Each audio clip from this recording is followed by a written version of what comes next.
Now that we've gotten that out of the way, we got a show. We got a show today. Have y'all heard about the Neuralink chips? A lot of y'all don't understand what this Neuralink chip is, and I'm just finding out as well. So we're going to get into it together. But there's a chip that Elon Musk, remember, he's supposed to be here to usher in the machine. This is his job. Elon Musk introduced this Neuralink chip that goes inside of a human person's brain, and it's supposed to give them convenience. I told y'all convenience is going to kill us. It's supposed to be convenience and access to be able to do things with just your mind. Remember what I told you, Black America. All it takes for you is to wake up, to tap in with source, and you'll have all of these powers. But the clear people and the others who don't have access to this are trying to compete with the natural spirituality and the powers that the Most High has given to us. So he's created this Neuralink chip, that's supposed to help people do all kinds of things. And y'all, we're going to get into it and why this is not a good thing, okay? We also got to get into the MRNA. That's another mark of the beast that we're going to have to get into. There's this permanent mRNA. I don't know if they call it a wax, but whatever they call it, we know what mRNA is. It's basically a fake DNA strand that carries messages, okay? That's another thing that's going to be permanent that they say is going to be required for all kinds of stuff like travel and all kinds of things. We're going to get into that. We also got to get into what's that other thing I want to talk to y'all about? I didn't write it down. It'll come back to me when I'm doing it. Also, we're going to get into a little bit more of these Cabbage Patch Kids. When we got off the live yesterday, I went and watched Midwife to the Upper Class, and then I also watched this other documentary, and it is very dark and sinister what these people were doing when they were creating these Cabbage Patch Kids. I'm telling you, the world that we live in is a big stage. And when you peel this curtain back, I don't think most of us are ready for, you know what I'm saying, what it is we'll find. But we'll get into that. We also got to get into the boy who was on that panel with Phil. What's his name? Phil, the one who be over there, who normally is a Pan-Africanist, but he was on stage acting like he didn't like the Black and Brown Coalition idea. Okay, the guy who said that he wanted a Black and Brown Coalition, he responded. We're going to get into that. And then Dame Dash responds to Jay-Z in his diss. So we'll get into all of that. Y'all come on in, get the likes up on the video, and shout out to everybody in the building. Heaven Sent, thank you so much to the super chat. Says, I hate what happened to the other channel. You know, I'm fighting the algorithm, AI, and everybody else. So it is what it is. I don't hate it. I ain't gonna lie. It messed with me a little bit. But then after a while, I was like, you know what? Every L is a lesson. So what's the lesson here? And I figured out the lesson. And then I also said to myself, I can take more time and flourish this channel over here. So it ain't like I'm completely out of here. I am still on this channel. So yeah, I hate what happened too, but it is what it is. Until we battle this system, this is what we up against. You know what I'm saying? But thank you so much, Heaven Sent. And New Orleans girl, thank you so much for the super chat. Says, my son, a wrestler for NXT development brand for WWE. They all train and practice at this place called the Performance Center. And he told me UFC fighters and influencers be coming there to learn how to fake fight, just like you said. I told y'all. And you know what's crazy? I've been figured out that the fighting stuff was fake long before I came into consciousness. I used to look at wrestling and be like, this shit fake. Even when I was watching wrestling and I loved it during D-Generation X and The Rock and all them other people, I loved it. But I still was able to see through it. I just thought it was something only in wrestling. It took for me to start watching other sports after coming out of that and being like, oh, all of this is fake. Wait till they find out they basketball players and they football players take the same class. Thank you, New Orleans girl. Thank you so much. I appreciate you. And Parallax of Sin, thank you so much for becoming a new member. Now, we're going to get right on into the show, y'all. We're going to get right on into the show. I got some work to do, Lord. I got stuff to do. The day seems like it don't go by. It go by too fast. It just be a lot. It just really, really be a lot. I ain't gonna lie. All right. So I want to start with a few honorable mentions. Sorry, let me wipe my hands off because I hate when my hands be wet. when I'm trying to run the show. You feel what I'm saying? So I want to start with a few honorable mentions. Y'all already know how we do. I don't have a lot today, but I do have a couple that I do want to share with y'all. Y'all like the video if you haven't already. And y'all be prepared. I hope y'all have been doing what y'all need to do. Oh, that's the other thing I wanted to talk to y'all about. And this could go into honorable mentions or not. Let me put this down. The food. The food. That's the other thing that I wanted to talk to y'all about. I'm probably gonna go live later on so we could discuss pink face. You know what I'm saying? Yeah, I'm probably going to go live so we could discuss pink face cussing and Krishan buying this new streaming room and not taking care of Junior. We gonna go live on that later on. How about that?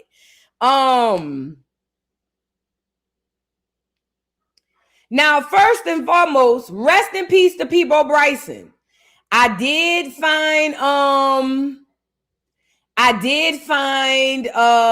let me see. Here you go. I did find the article. We all know Peebo Bryson, baby, can you stop the rain from falling? I can't face another day.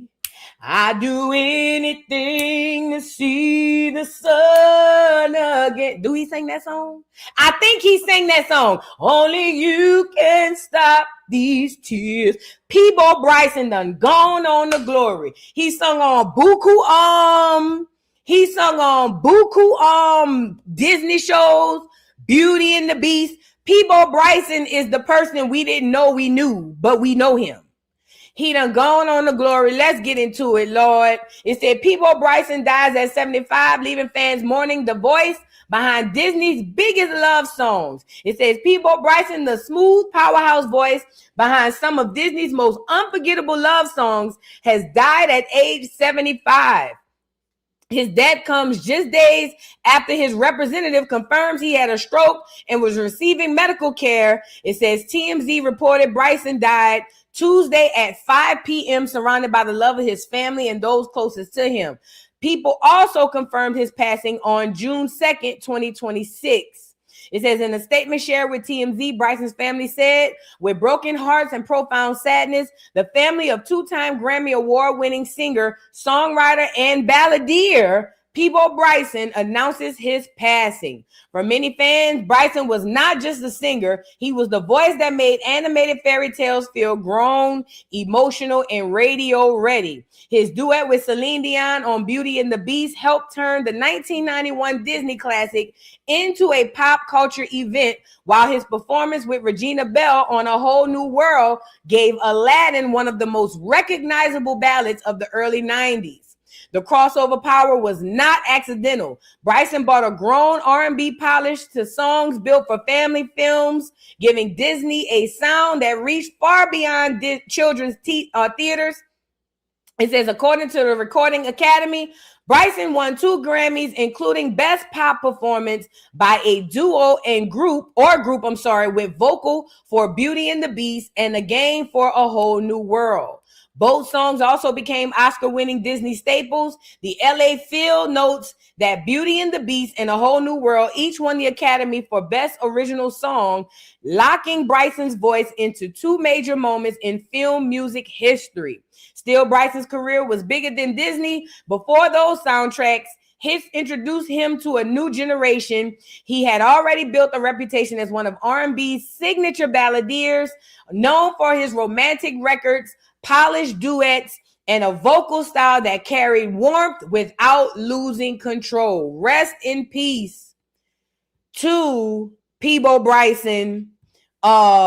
This brother really did leave a mark on Black America. Like I said, even if you take out the Disney stuff, he got a lot of R&B songs that we all know. You know what I'm saying? And y'all may not know him, but if you hear the songs, you're gonna be like, oh, that's who that is. Peebo Bryson is definitely a staple in the community who is now an ancestor. So rest in peace to Peebo Bryson. I hope you made a great transition to the other side and you did your job here on earth. Rest in peace to Peebo Bryson. Lord, we got to do a repass. We got to set up the repass. What y'all bringing? I guess I'll provide all the meat for people. I got the ribs, I got the chicken, I got hamburgers and hot dogs for them churn. I might get a few pork chops to put on the grill. Y'all, please bring the sides. I need a DJ. What else we need? We need sides, DJ, paper plates, cups, security for anybody coming in with a patty pie, and a few other things. Make sure y'all, okay. We got people saying, First Lady said she got the desserts. Please, y'all, bring what you can. And if you're bringing churn, bring extra. I'm tired of y'all coming to the repast and to the family gatherings with 10 churn and you ain't got nothing in your hand, or you got 10 churn in one plate. No. If you're bringing churn, you got to bring extra. That's the only requirement we having for this here repast. We tired of footing the bill for you and all your badass churn so y'all can make plates and go home. Please, if you're bringing churn, you got to bring extra. I said what I said. Rest in peace to People Bryson. Lord have mercy. We losing them like nothing, huh? Meek Mill said she gonna decorate. There you go. See how we working together? Yep, we working together. I'll bring ice and liquor. You are the birthday. Bubbly said they're gonna bring ice and liquor. You are the birthday. I forgot we do need a lot of people to bring liquor. Y'all know how niggas get at funerals. Niggas get the funerals and get the drinking like fish. So we need everybody to at least bring a bottle. Please, please, please bring a bottle if you can. If you can, if you drink. No, not if you can. If you drink, bring what you drink. Yeah, because you niggas want to come in empty-handed and get rolled out drunk off your ass. Oh, no. Oh, no. If you drink, please bring something as far as what we going to bring or what we going to drink, because we need everybody to feel good at the repast. I'll get a second line band as well. Rest in peace to People Bryson, y'all. I'm so sorry this happened. Oh, my God. Moving on, y'all. Moving on. We just losing them like crazy, Lord. Just taking them up out of here. Why, Lord? Why? You could have took Jay-Z and Beyonce. Why did you take People Bryson? You could have had a 2-for-1, Lord. You could have went got Jigga and Beyonce. Hell, you could have took Blue, Yellow, and Green 3 as well. You could have got a 5-for-1. You could have had a 5-for-1, Lord. You ain't had to take people. Bring people back and come get Jay-Z, Beyonce, Blue, Yellow, and Green. Please, please, Lord. We don't, all the good ones is dying young. Lord have mercy. 75 is still young. You know what I'm saying? Ooh, Black Beauty say, I smoke. I'm going to be with you, Black Beauty. Black Beauty say, I smoke. So I'm going to bring that. I'm going to be in the corner with Black Beauty. I don't drink liquor like that no more. So me and Black Beauty going to be in the corner having a smoke session. Uh-huh. Mm-hmm. All right. Sorry, y'all. No, but for real, they ain't have to take people. They did not have to take no people. He could have stayed around another 20 years. Mm-hmm. Ooh, and that's another thing. Let me write this down when we talk about Jay-Z. Because they saying that Jay-Z had on a wig, and the only reason it looked like he combed them wigs out, they said was because they was trying to sell Beyonce rag-led shampoo. We gonna get into it. But moving on, Megan the Clone Stallion is dropping a new music video where she's busting it open per usual, and she's celebrating that she ain't got no man no more. Let's get into it.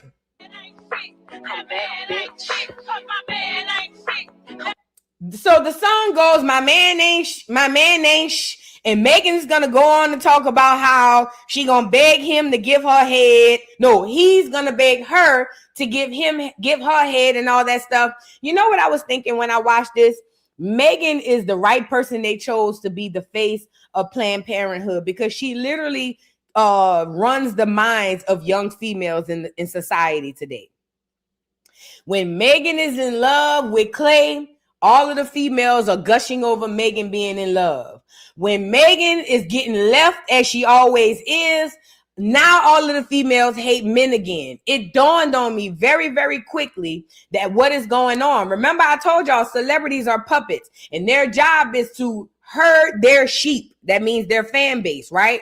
And it dawned on me when I was watching Megan twerking again out here saying, F these niggas, I'm outside, whoop de whoop de whoop. And then I went and looked in the comments. It dawned on me because I went on her page to see it. And it dawned on me, oh, one of her jobs is to keep the mind control over the hotties. And if you a hottie, you got to be honest with yourself. You ain't got to be honest with me. You just got to be honest with yourself. Whatever Megan goes through, the hotties go through. Whatever Megan feels, the hotties feel. Whenever Megan's happy, the hotties are happy. Whenever Megan is sad, the hotties are sad. Anything that happens to Megan, the hotties take on all of it. So it dawned on me when she was over there cosplaying in a relationship with this boy that basically it probably was all a setup for all I know, but it was to get back to her sheep and get them all to hating men again. Because remember, we're in a society where men hate women and women hate men. So now that Meg has been dumped and people are claiming that she was cheated on, now all the women who at least was thinking about a relationship, now they hate men again. And that is Megan's job. And if you are a hottie and you don't see that, then you're already drunk and under the influence of the Kool-Aid. Because that's literally all she does. Everything surrounding Megan is connected or attached to a man. And it's never in a good way. Never in a good way. Everything this bitch got, everything she talk about, everything she rap about, her whole life is about getting screwed over by a man. And all of the women who love her inadvertently takes on that pain, even though they're not going through it.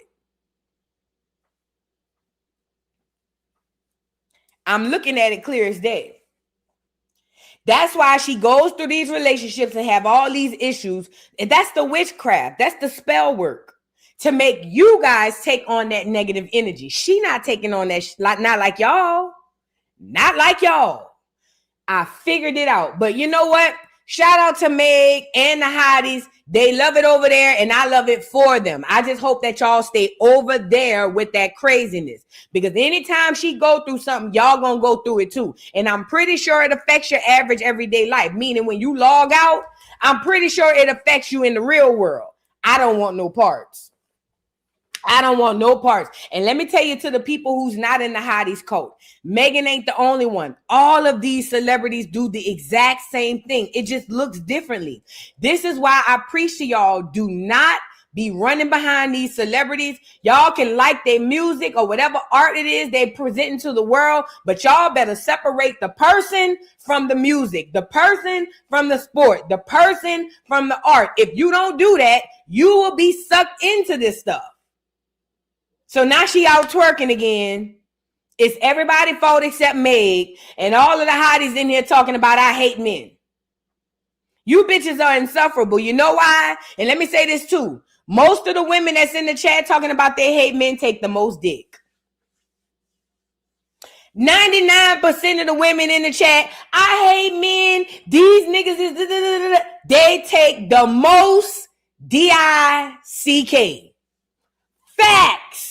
They just online doing this. And because they put that energy into the universe that they hate men, the men that come across them, bang them up, smash them and leave them. And then they back to hating men again. It's a big stupid cycle. They over there getting energy harvested by Meg. Since she getting screwed over, they getting screwed over in their mind. So they internalize really hating men. But then in real life, when they get offline, they still gotta call a nigga because they nasty. They freaks and they love men in real life. So even though they hate them, they still on the phone. Oh, hey, what you doing? You coming over there? I'm about to come over there. Whoop, whoop, whoop. And then the niggas screw them up, bang them up, bend them up like a pretzel, and do them like they nothing. And then they go back home, and then they see Meg getting screwed over again. And then it's one big old cycle. It's crazy. It's crazy. I don't want no parts. Megan is a demon. She's a demon. I don't even know if she's a real human being, but she's a demon, and that bitch is doing a wonderful job in gathering and herding up them sheep over there that she call hotties. And if you a hottie, I'm talking about you. Say what I said, and I'm not taking it back. If you are a hottie, don't get a video. I don't do that. You identify as a hottie? Yes, you do. Yes, you do. Fool. Moving on.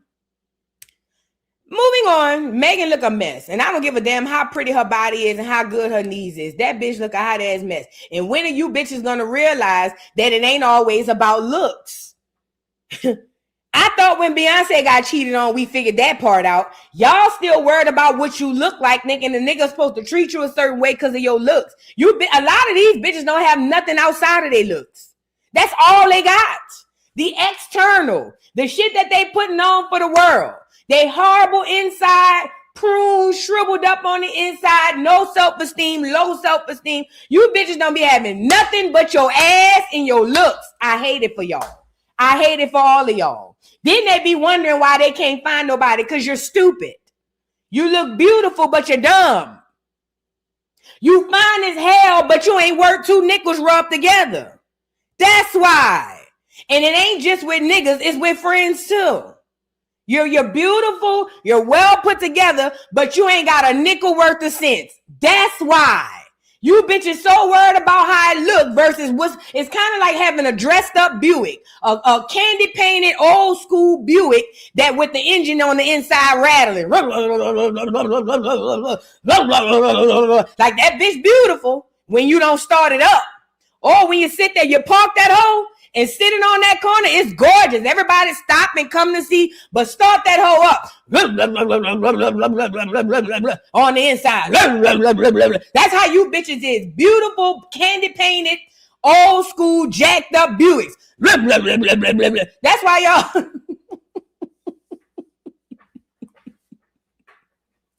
For real, following behind Meg. That's how that hoe is. A big ass Buick, bitch. No, that hoe a limousine. She tall. That hoe a big ass limo. Yeah. For real. Bitches be beautiful with nothing else going. Then be mad because a nigga don't like you. Bitch, ain't nothing there to like. You look good, but that's it. Stupid asshole. Moving on. Y'all get the likes up on the video. For real. Girl, wait, what is this? Nene Leakes is out there with that lady husband again. Now that lady almost sued Nene Leakes and took her money. But to no avail, Nene's still with that lady husband. Look at her. She look good though, I ain't gonna lie. Hey, Nene girl. You too old to be going outside with dresses with your drawers on, bitch. But then again, let me stop. Who am I? You in Monaco?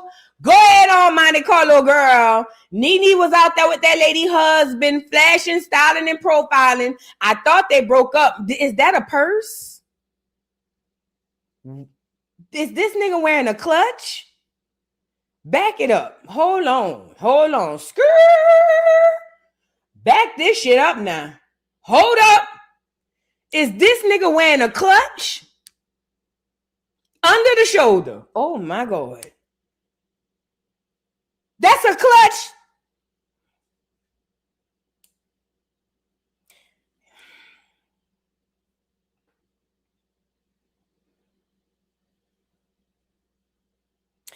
Whew. I don't like the new niggas. I don't like the new niggas. I don't like them. I don't like them. I don't like nothing about him. His pants too tight. I don't like the fit of the boot cut. Yeah, with the clutch. Yeah, I don't like it. And you know what? The outfit wouldn't have been bad, but when I saw the clutch, I don't like it. And he's so handsome, but I don't like it. But congratulations to Nene. See, this what happened when y'all go stealing them people's husbands. See what happened when you go steal that lady husband? You go get something you ain't bargained for. Nene girl. I just don't want to be with a man where we both picking out our purses. That's not my ministry. That's not what God called me here to do. That is not, Me and my nigga not supposed, no. It's not supposed to be, babe, get my purse, or him telling me, babe, get my purse. No. I don't think that's what God called me here to do. I know I don't have to guess. I don't have to think. God, I put my neck on the chopping board. That ain't my ministry. That ain't what God called me here to do. I can't be with no. That's why I say I want me an old hard working nigga with dirty nails who be under cars all day, bitch. I want me an old hard-working 9-to-5 ass nigga. Do you hear me? I'm talking about a nigga who don't know what a manicure look like. Hands all chewed up, but that nigga work good around the house and he make good money. Okay? That's what I'm talking about. I want a man I gotta say, babe, what's wrong with your feet? That nigga said, I don't know, them bitches just doing what they do. That's what I want. I want me an old ragged ass. The new niggas scare me. I'm sorry, they too pretty, they too nice. They too pretty and too nice. I'm scared. I don't think that's not supposed to go like that. I'm pretty positive that's not supposed to go like that. And again to the girls, who's gonna be the new boys? Who's gonna be the boys? You around here buying purses for the nigga. You gonna be the new boys. Cause see, when I was growing up, the boy used to buy the girl a purse. Not in 2026. Not in 2026. In 2026, the girl buy their boyfriend a purse. I'm good, love. Enjoy. Okay.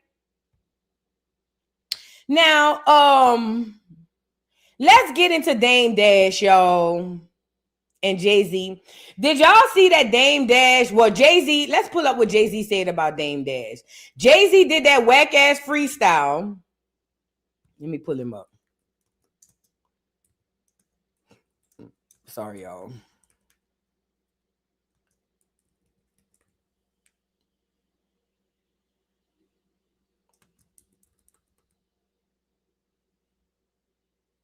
All right, so this is all a big cluster, F-U-C-K. Shout out to the Art of Dialogue, because I went and watched his full clip, Dame Dash responding to Jay-Z. I went and watched that full clip to see exactly what Dame Dash said. And let me just say this.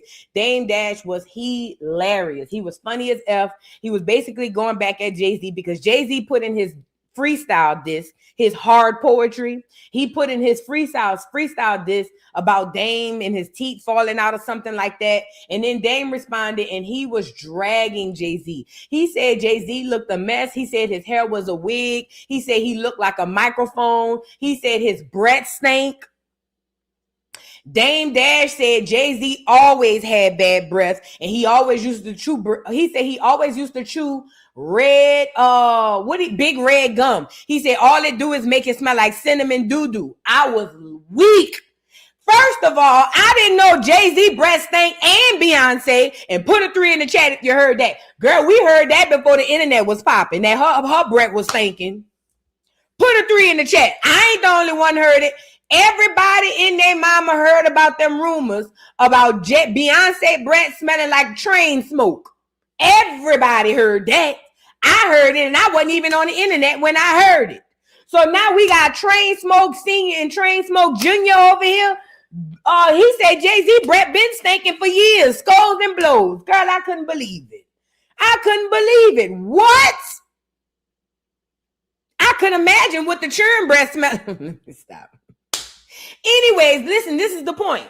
The point is, Dame Dash is responding to Jay-Z's freestyle, dragging for Jay-Z, and he did him a nice little service of dragging for him. And the craziest thing is, one of the things that Dame Dash said really stood out to me. He said, Jay-Z has been retiring since Reasonable Doubt. He not lying.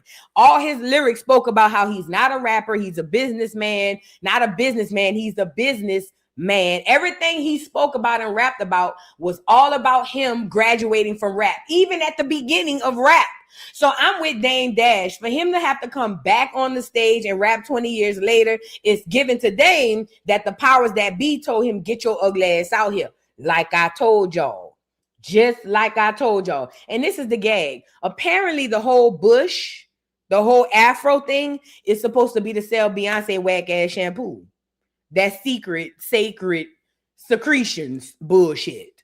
Because I guess y'all ain't over there buying the album or the shampoo. So they said that they had Beyonce on their plan. No, they had the stylist on their plan like they was actually combing Jay-Z wigs out. Whole time they say it's really a wig. I don't know, don't get me the line. But I do want to show y'all the lyrics that he said about Dame Dash before we get into Dame's response. Let's get into it.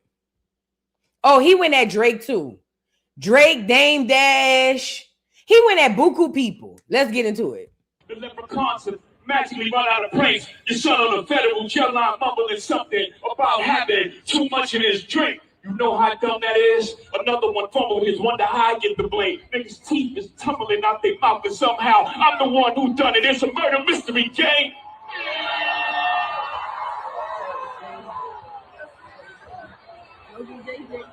You had to catch Kyle and funk it. Was you who punked his? I'm the one who strung the pain. That hill you can die on.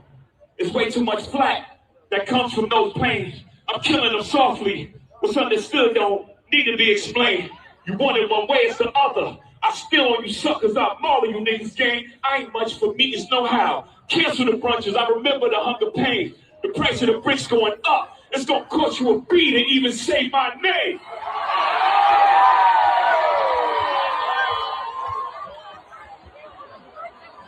You ever heard of a wonderkin? My children is some of them. Have you niggas no shame? Y'all trying to get under skin? I really get under skin. That's unharmed playing. What? Y'all thumbs with y'all thumbs again. You really want me to get under skin? Ask how I'm playing. That lyric when this whole thing going over my head. This nigga trash. I gotta say that part. Jay-Z trash as hell. He horrible. I gotta say that part. That nigga waited 20 years to come out and say this ugly ass shit. He is horrible. Anybody think they're the ones insane? You're no maniac. Watch out, Saniac in my presence, nigga, straight. I need a new therapist. This shit is not working. I'm truly on the brink. Y'all better not encourage him. Y'all don't want me to think these thoughts that I think. That nut ass nigga still stuttering. That chatty patty down on his luck again. Quest introducing me to Jaguar. I don't know why I still fuck with him.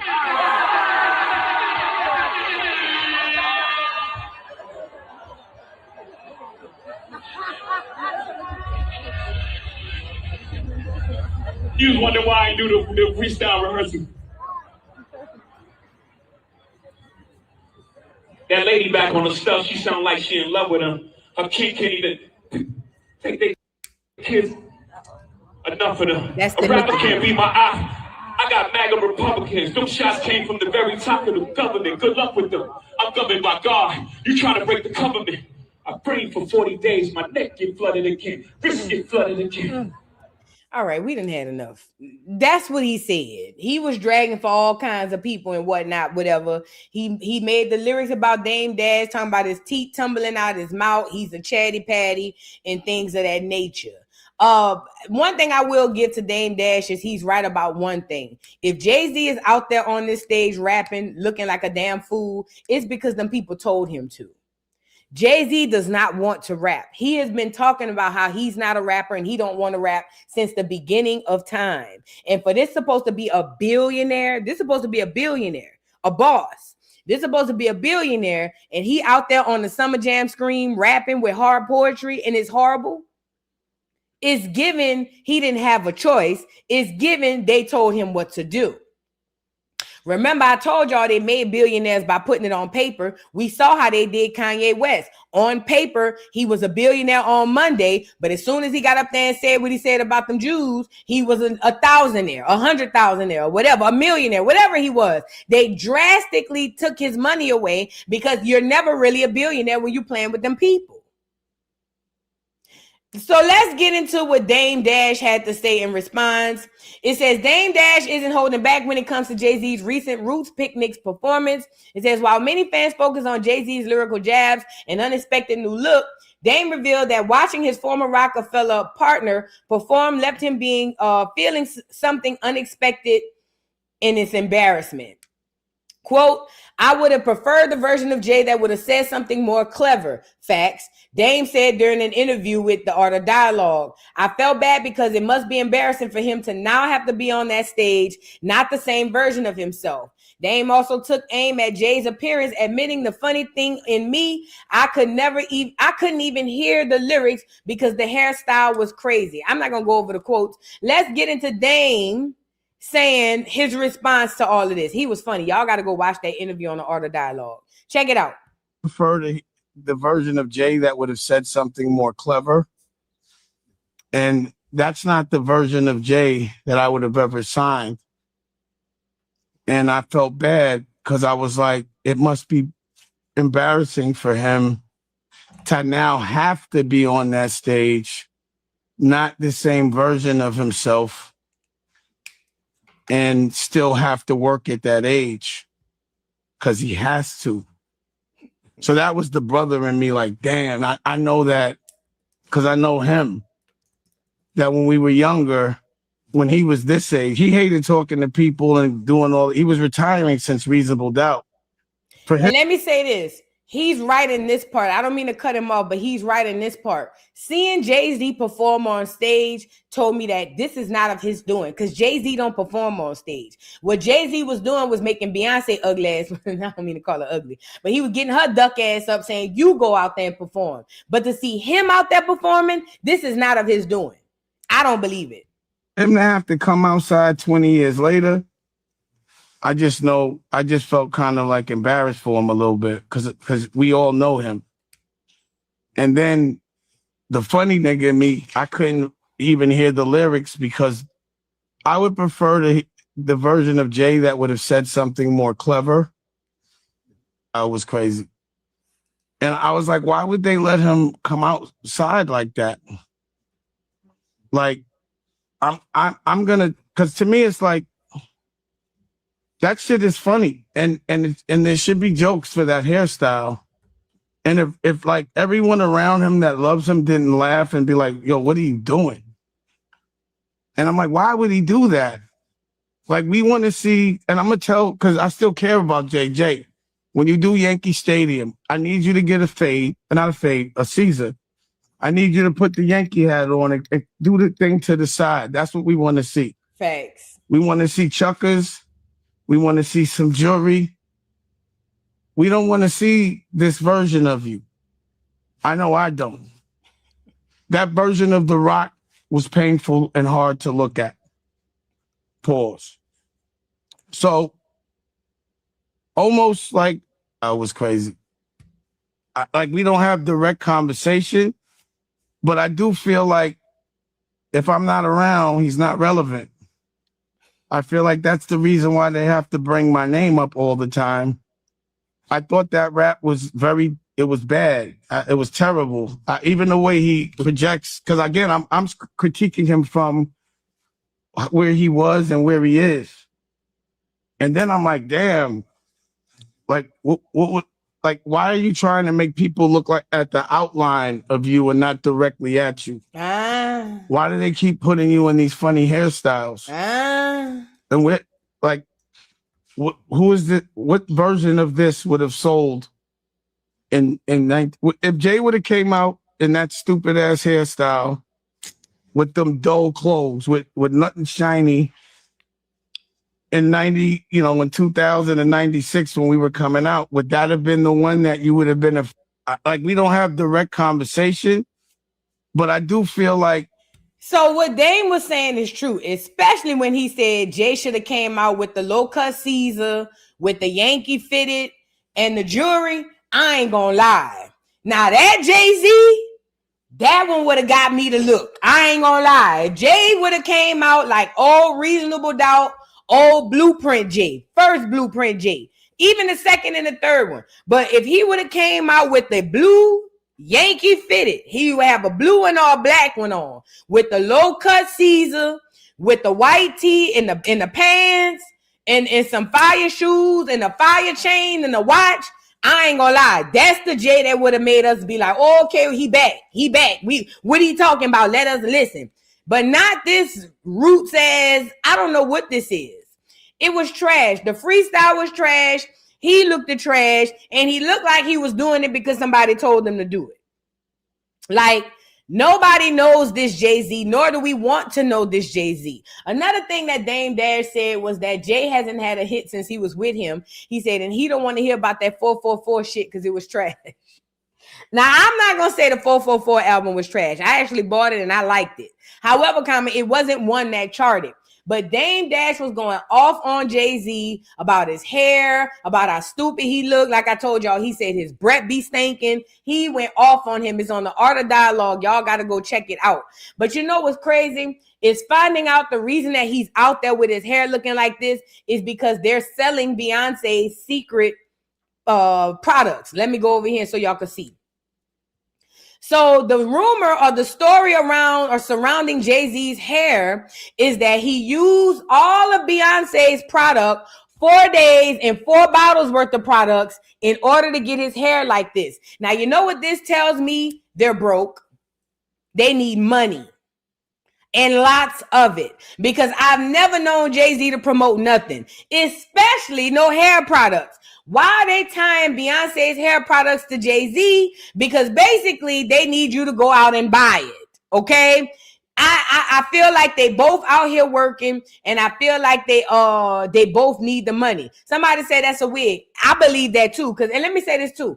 I'm so tired of the internet with this trickery. Because so many people are asking, we didn't know that you could comb out wigs. And there's so many people saying, duh, you could comb them out. Well, bitch, show me. Get me up here. Because I'm tired of y'all. Y'all gets on this internet and be repeating what y'all done heard. Show me the person who had wigs and combed them out and they look like Jay-Z. Bring them up here. Because all my 43 years, I ain't never known nobody to have locks and then comb them hoes out and come out with no goddamn afro. Y'all ain't about to trick my mind. I picked that up and I peeped that out. Hey, you don't know you could comb out wigs? Everybody don't. Show me the bitch who had wigs and combed them out. Show them. I need to see them. Show me the person with them thick fat ass wigs like Jay-Z had that combed them out. Show them to me, because y'all are a dime a dozen. Y'all are not the average person. Where I come from, and in my 43 years, when I was growing up, especially when you wanted dreads, you cut your hair off and you twisted your hair up and you got some dreads. When you wanted to go back straight, you had to cut that shit off and start again. Okay. Now, Jay-Z claimed to have these wigs for how long? Y'all not about to act like this is something that the most of us know. We don't know this.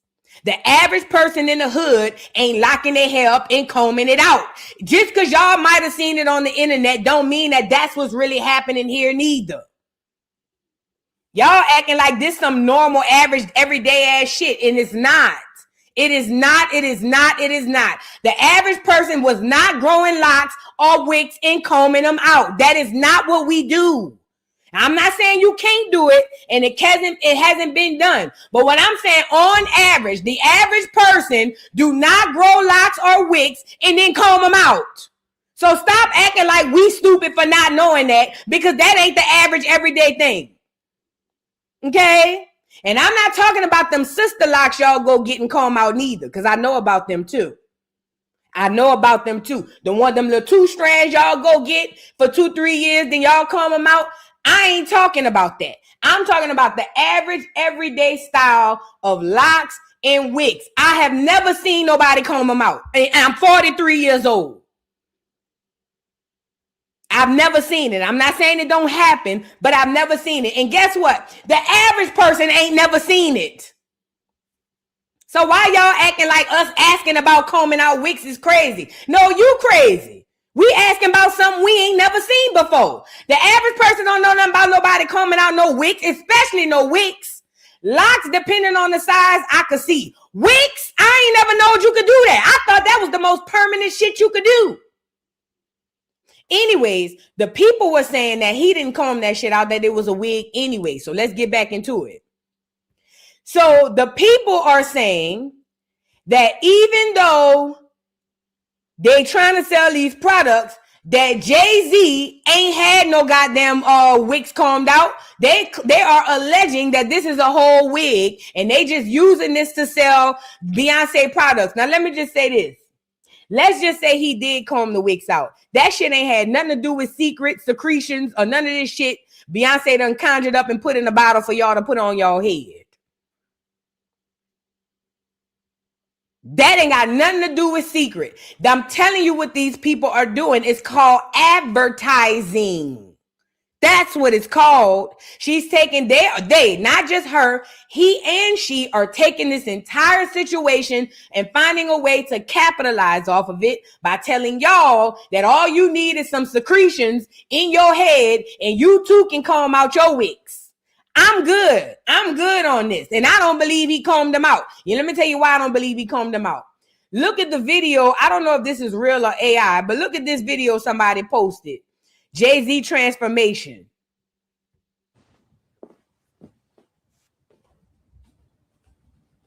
That nigga look a mess.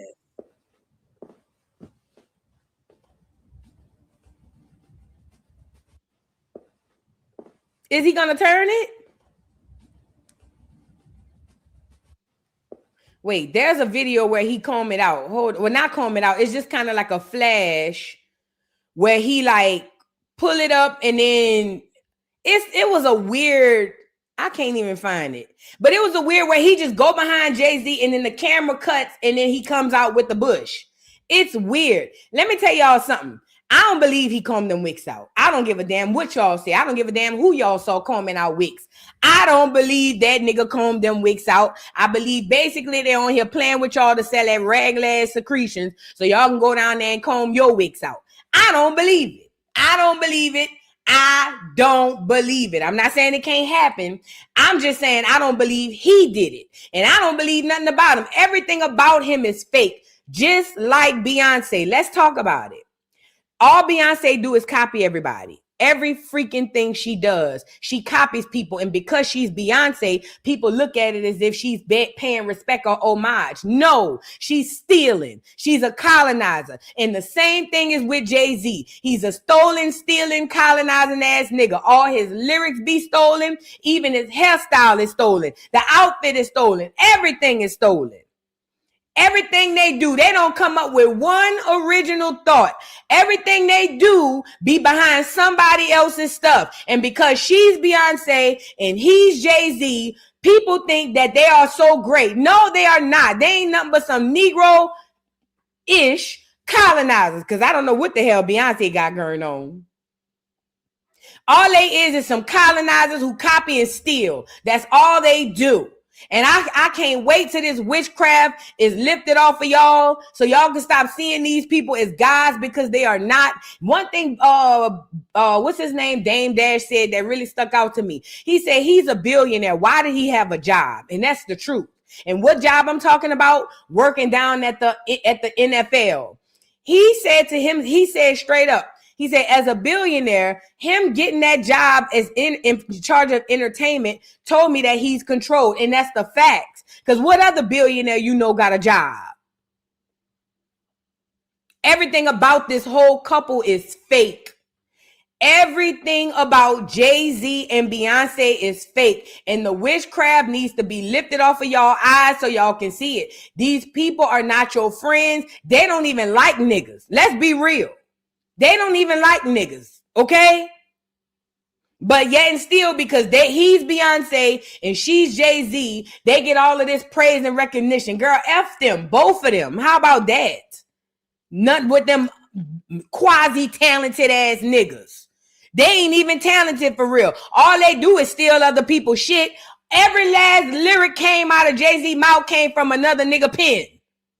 And Beyonce around here acting like she playing homage, but she really don't have nothing else to do. She done went over there and colonized the LGBTQ community. She colonized the Black Lives Matter community. She colonized the cowboy community. Everywhere she goes, she just stealing and colonizing. And she ain't that great. I said it. Anyways, the point is this. Jay-Z looked at a mess. He sounded a mess. And yeah, the veil is being lifted. Watch what y'all see.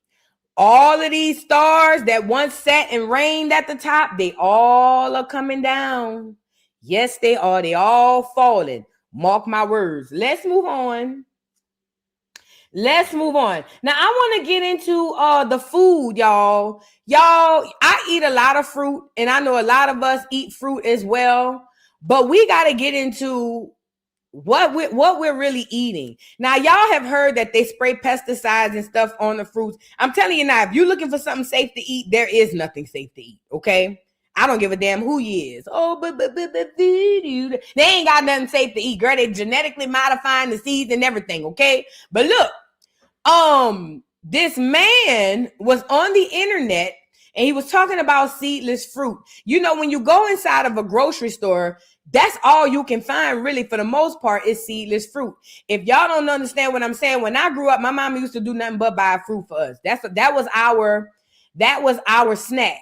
We had a couple of snacks as far as chips and stuff, but for the most part, my mama made sure we ate nothing but fruit. We kept apples, oranges, bananas, grapes. We kept that type of shit in my house. So I'm 43 and I still keep that type of stuff in my house. But back in the day, the grapes had seeds. When you cut an apple down the middle, it had seeds. Even when you cut an orange down the middle, it had seeds. Watermelon, everything had seeds. Now, nothing has seeds. Have y'all caught on to that?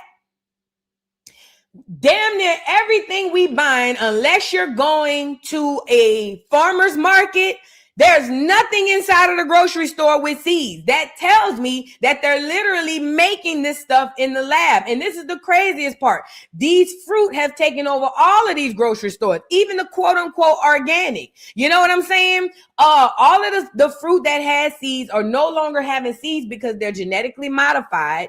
And also because they trying to kill us. Let's be real.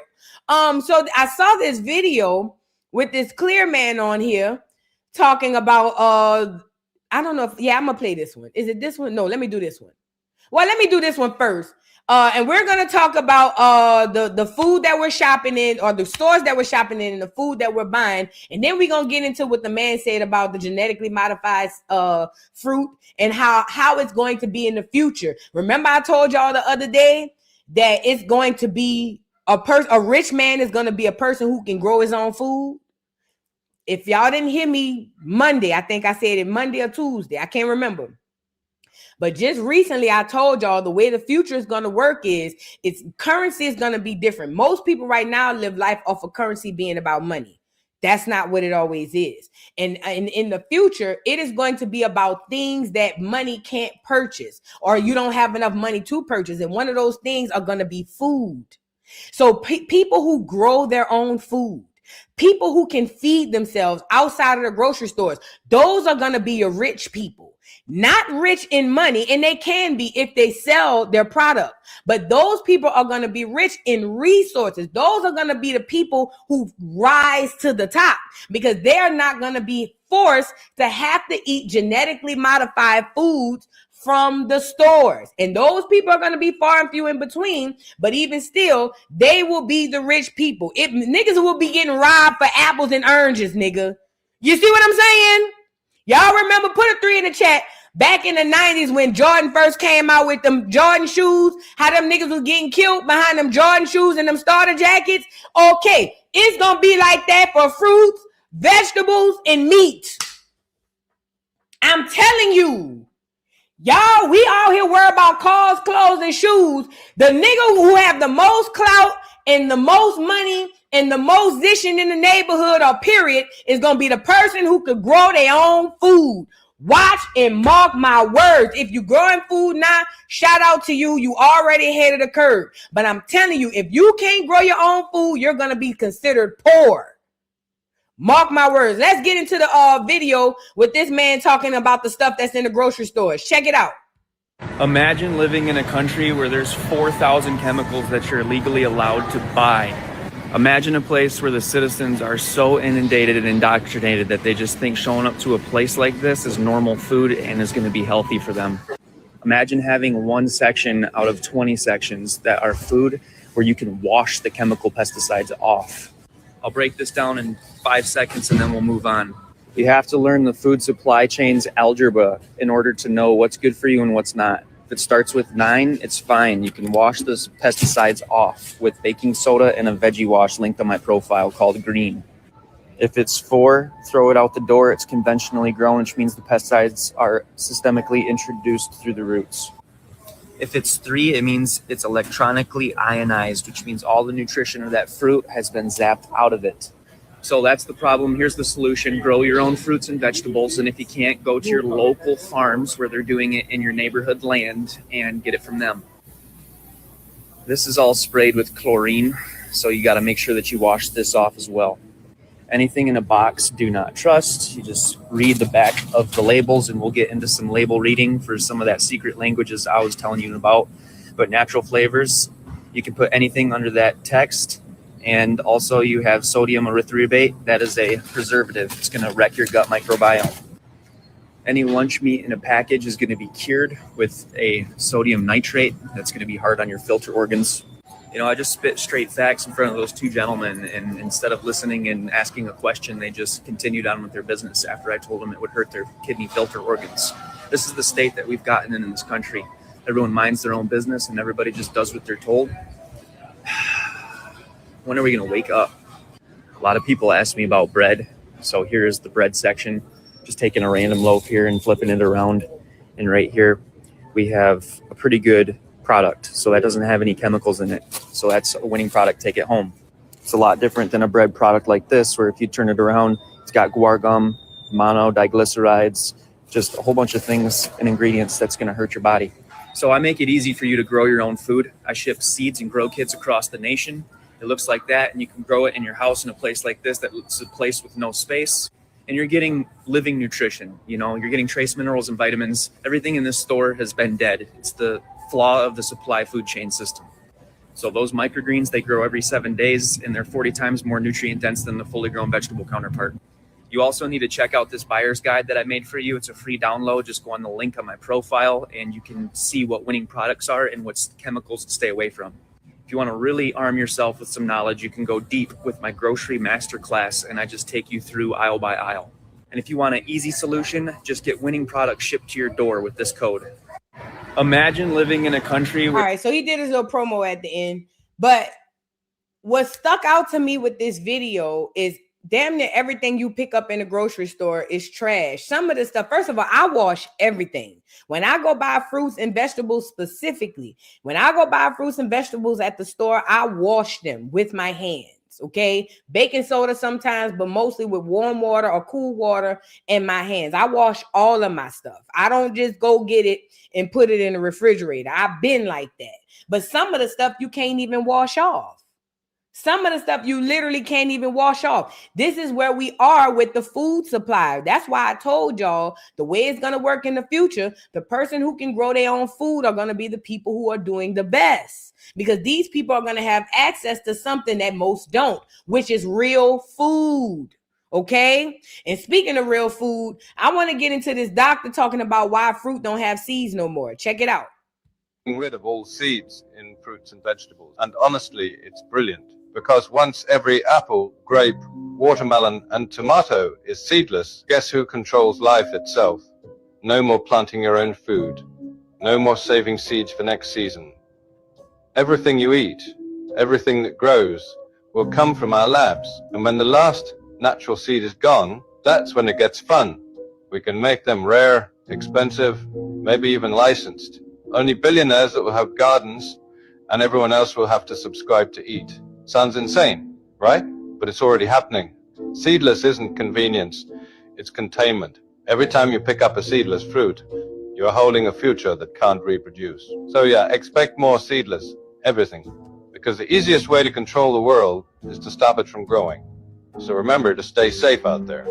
We are slowly getting rid of all seeds.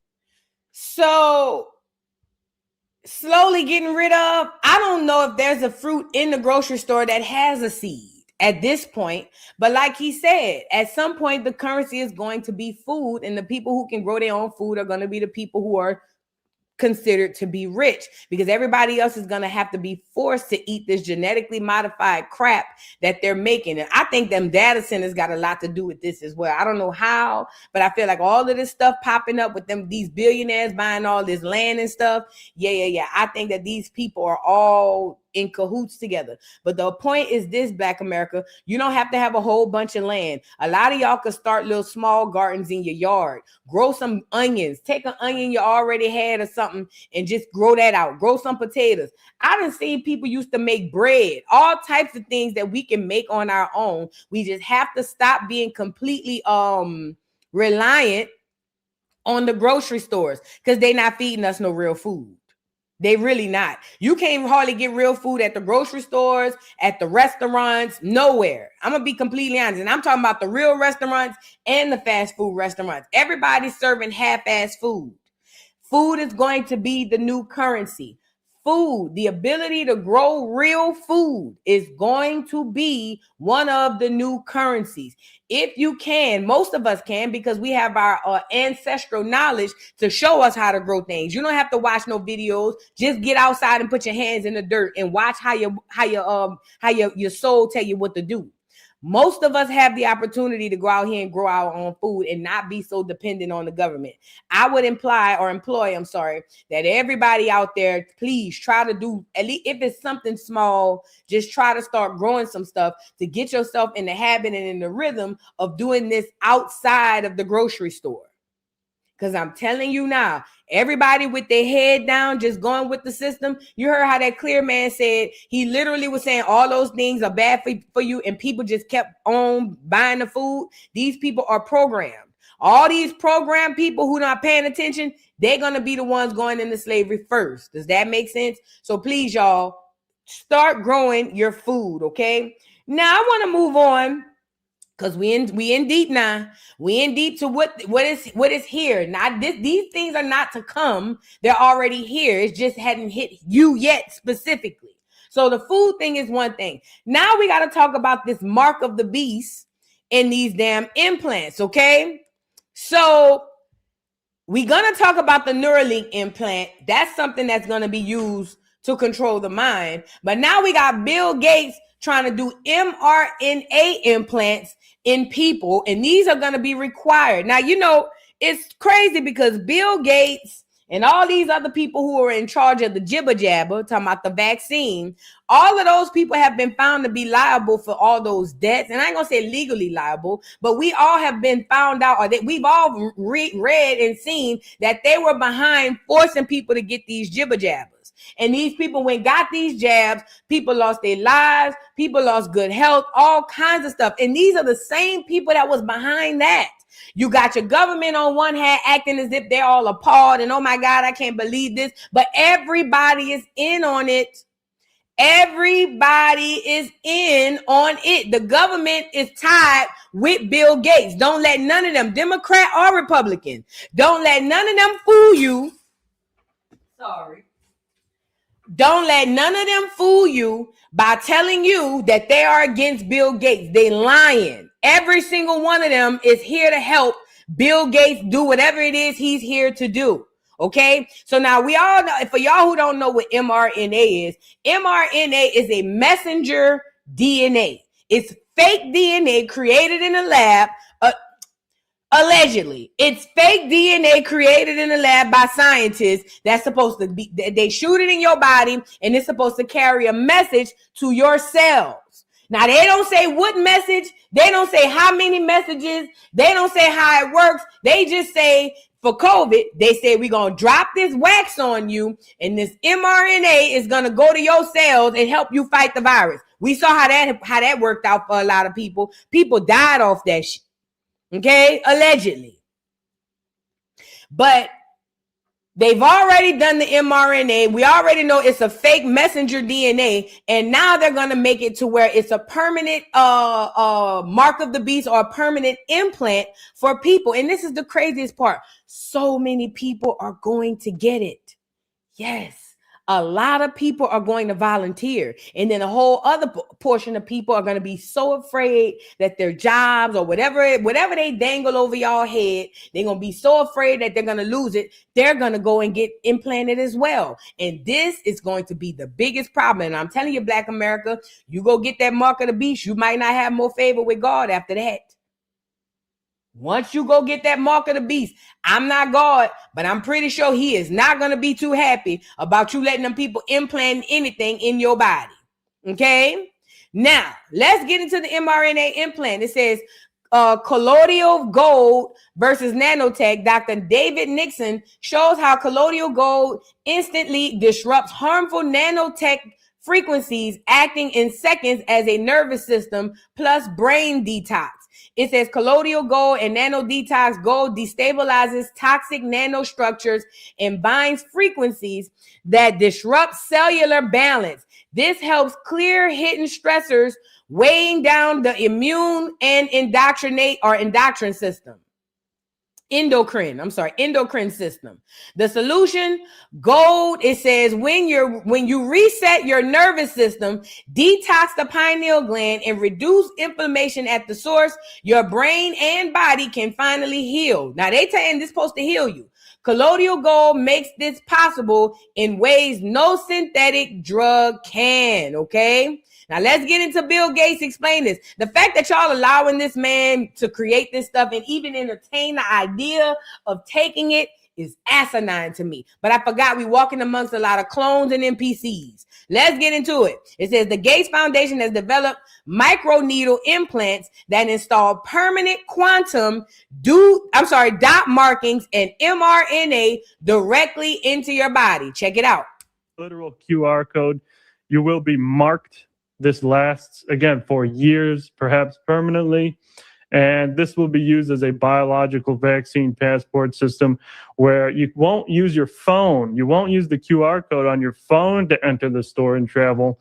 You will use your wrist where this material is embedded in your body. And so this is very dangerous vaccine platform that they try and roll out at a wide scale. So first in 2019, Gates funded a study for the original development of these quantum dot implants. So it's a microneedle patch array. So it's got a bunch of mini needles. It's like a Band-Aid. You put it on your wrist, it dissolves, and it installs these quantum dot materials that last for at least 5 years. So they developed that in 2019. Now in 2025, Gates funded another study that shows just how advanced now this technology has become. It is advancing at a very fast pace. Now these microneedle patches can install literal quantum dot QR codes that can be read with AI with specialized cameras and decoded to store batch information, lot number, how many doses you received. This is planned for wide-scale deployment for another pandemic. And this is what happens when... Y'all heard him? This is planned for a worldwide scale, another pandemic. The next one, I told y'all is coming. The next one, they ain't going to ask y'all to get shots. They going to want to put the implant in you. It says, watch colloidal gold, electric charge, kill spike, and nanotechnology in the blood within seconds. Oh. Dr. Nixon says colloidal gold should be at every Sunday market.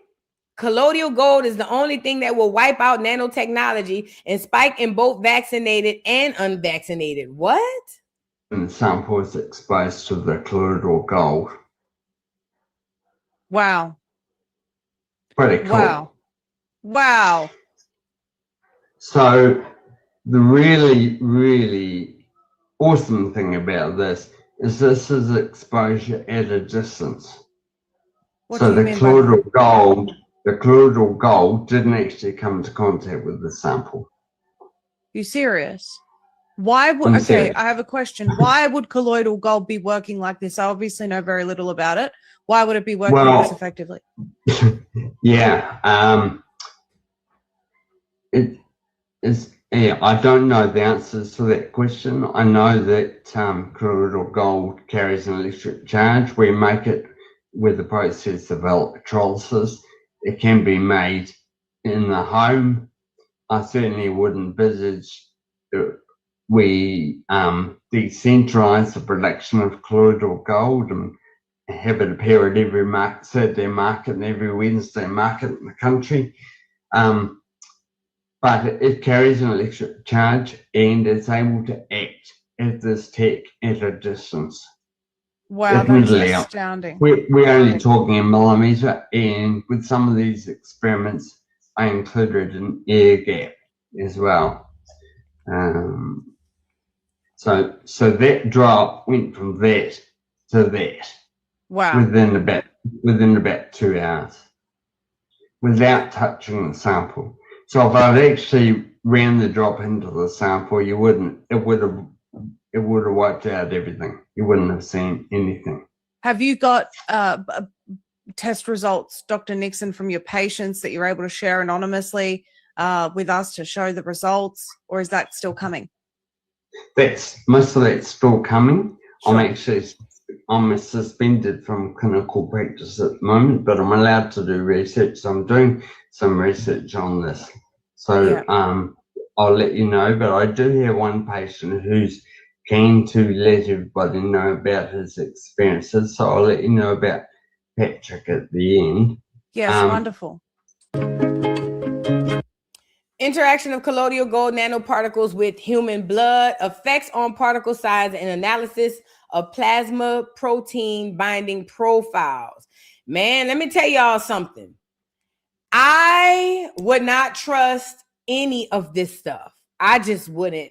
All of this stuff that's so convenient. Oh, what takes this time? We can do it in this amount of time. I tell people all the time, convenience is going to kill us all. Stop chasing what's convenient, because that is where they're hiding the devil. That's where they're hiding the horrible things. When y'all realize that the people who are the things who run this world are dark and evil, you'll realize that there's nothing that they're putting out here that is for your benefit. We're going to get into it when we get to the Cabbage Patch Kids. They were that dark and evil even back then. These are the same people that's putting out all this technology, trying to get you to buy into it so that it works for you. And I'm telling y'all now, that whole mRNA implant mark of the beast crap, that is not going to be good for nobody. I wouldn't recommend nobody getting that. And I'm not no doctor and in no position to recommend what to do and what not to do. But I know what look good and what look bad to me, and everything about that looks bad. And then we don't know how long this mRNA implant is going to last. What if once you get it, you can't get it out? I'm pretty positive that'll be what it is. What if once you get it and you get sick or something happened, you can't sue like they did the vaccine? Because that was the thing. All them people talking about, oh, we need to sue. You can't. When they put it out there, part of when y'all signed up to go roll up your sleeve and let them people do that, when you signed your signature, and if you didn't read the fine print, it says if you get sick, you can't come back and sue us. They came on the internet and on Twitter and on the news and everything and told y'all, you can't sue us for anything that happened to you. If you die, my bad. If you lose a limb, we sorry. If you sick, you know what I mean? You cannot sue these people. So what they do is get you to volunteer to do it. So then if anything happens, you can't come back and say that they're liable for it. That's all they do. Remember, the vaccine was never a law. It was a mandate. Y'all don't know the difference between a mandate and a law. That's why it worked the way that it worked, because most people heard mandate and in their mind they heard mandatory and they just went with the move. But you basically still volunteer, because a mandate is not a force. They can't force you on a mandate. But most people who don't know that heard mandate and was like, oh shit, I don't want to lose my job. Let me hurry up and sign up and get my shot. Well, good. Now that you volunteered, I know, but I didn't volunteer. They told me I had to for my job. Bullshit. On paper, when you signed up and volunteered, you have all of the responsibility on you. Anything happen on you is on you. And it's going to be the same thing with these Neuralinks. And again, because most people are NPCs and don't think for themselves, they're going to go right up the street and go let them people implant that stuff in their bodies, and we're going to be screwed. It was bad enough we walking amongst NPCs. I couldn't imagine walking amongst none with the mark of the beast on them. I don't think God is pleased with this. And even going further, see, they're saying this stuff is coming, but this stuff is here. Did y'all hear about the Neuralink? So Neuralink is another implant that they're doing on people. This black looking man is one of the first test subjects. It is an implant directly put into your brain, and it is supposed to help you. It's kind of like a Bluetooth. It's supposed to help you to be able to do things with your brain that normally otherwise you would have to do if you physically move your hands or stuff like that. So for instance, if he want to turn on the TV, he can just look at the TV and hit something in his brain because there's a doggone Neuralink chip in there, and he can turn the TV on. If he want to start an electric car, he can hit something in his brain and blink or something, and then the car gonna start. All this convenience shit is going to kill us all. Convenience is going to kill us all. That's how they advertise for you to volunteer for your own detriment and destruction. They advertise convenience for you. And it didn't fall on deaf ears and blind eyes that they chose a black American looking man to be the first person. So you know who they advertising to, right? You know it. Look at the person who's the first patient. Who you think they advertising to? All right, let's get into the Neuralink. Let's get into the Neuralink, and I got a bunch of videos to show you on him. He's the first person with the Neuralink, and he looks weird. I don't know what this is. Check it out. Do you have any side effects? No, I don't have any side effects. Do you have any? I don't have any. Can you feel it? I can't feel it. I was able to do it, and then I did it. And how long did that take you? That took me about a week. And then you went home I practiced at home. And so what do you think the biggest benefit of this is? The biggest benefit is that it's going to help people with spinal cord injuries and people with Parkinson's disease and people with epilepsy and people with depression, anxiety, and all these different things. I could still move the mouse with my mind. Have you seen it? Yeah, I had. It's actually pretty cool. Is it like a chip? It's a small chip, yeah. So I'm curious about the device itself, the actual, how long did it take you to get used to it? It was a process, it took a few months to really get comfortable with it, but now it's just part of me, in my head. Can you show us? Can you show me where? Right here. So the future is going to be amazing. We're going to be able to do so much more. Do you have any side effects? I got another video. I don't know what this man is, but whatever he is, something is weird, okay? It says something is not right. Man with brain implant Neuralink chip caught on camera as viewers spot something strange about his eyes. A viral video featuring a man who reportedly received a Neuralink brain implant has sent social media into a frenzy after viewers became fixated on what they claim are unusual changes in his eyes during a public appearance. The footage, which already accumulated millions of views across multiple platforms, shows the man casually interacting with people when eagle-eyed viewers notice what they described as a strange eye movement, shifting reflections, and brief moments that some online users insist look almost unnatural. He might be a clone. Within hours, comment sections were flooded with theories ranging from camera glitches and other effects to wild speculation about the capabilities of advanced brain computer technology.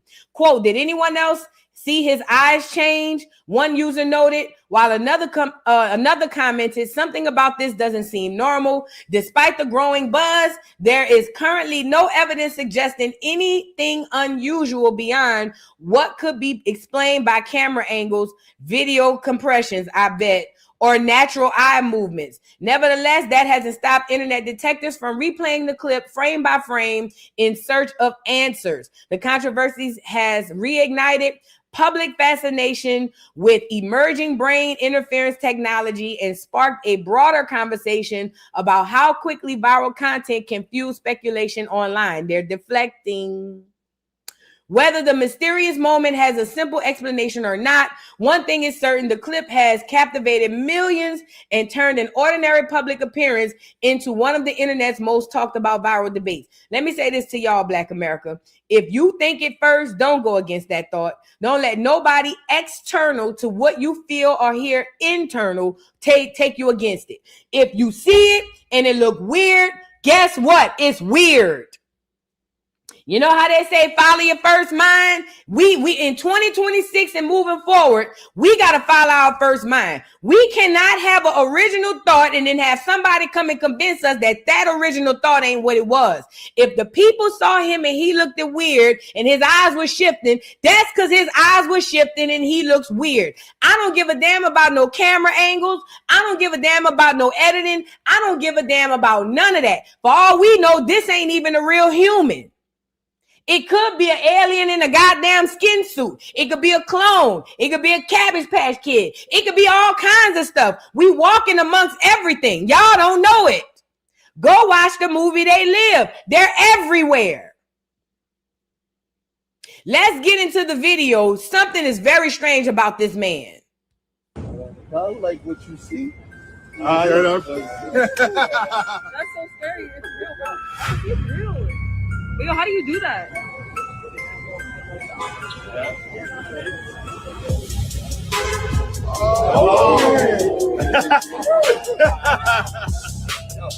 Yo, come check out dude's eye, man. It's just crazy. Oh my God. Did you see that? Oh my God. Did you see that? Oh my God! Did you see? Crazy. Oh.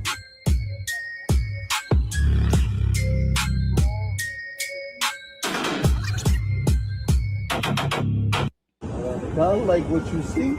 Y'all don't know what the hell that is. Y'all don't know what this is. And I'm saying what because I don't think this a human. This can't be. Not 100%. I don't even know what that is. I have no clue what that thing is. And I'm talking about the man.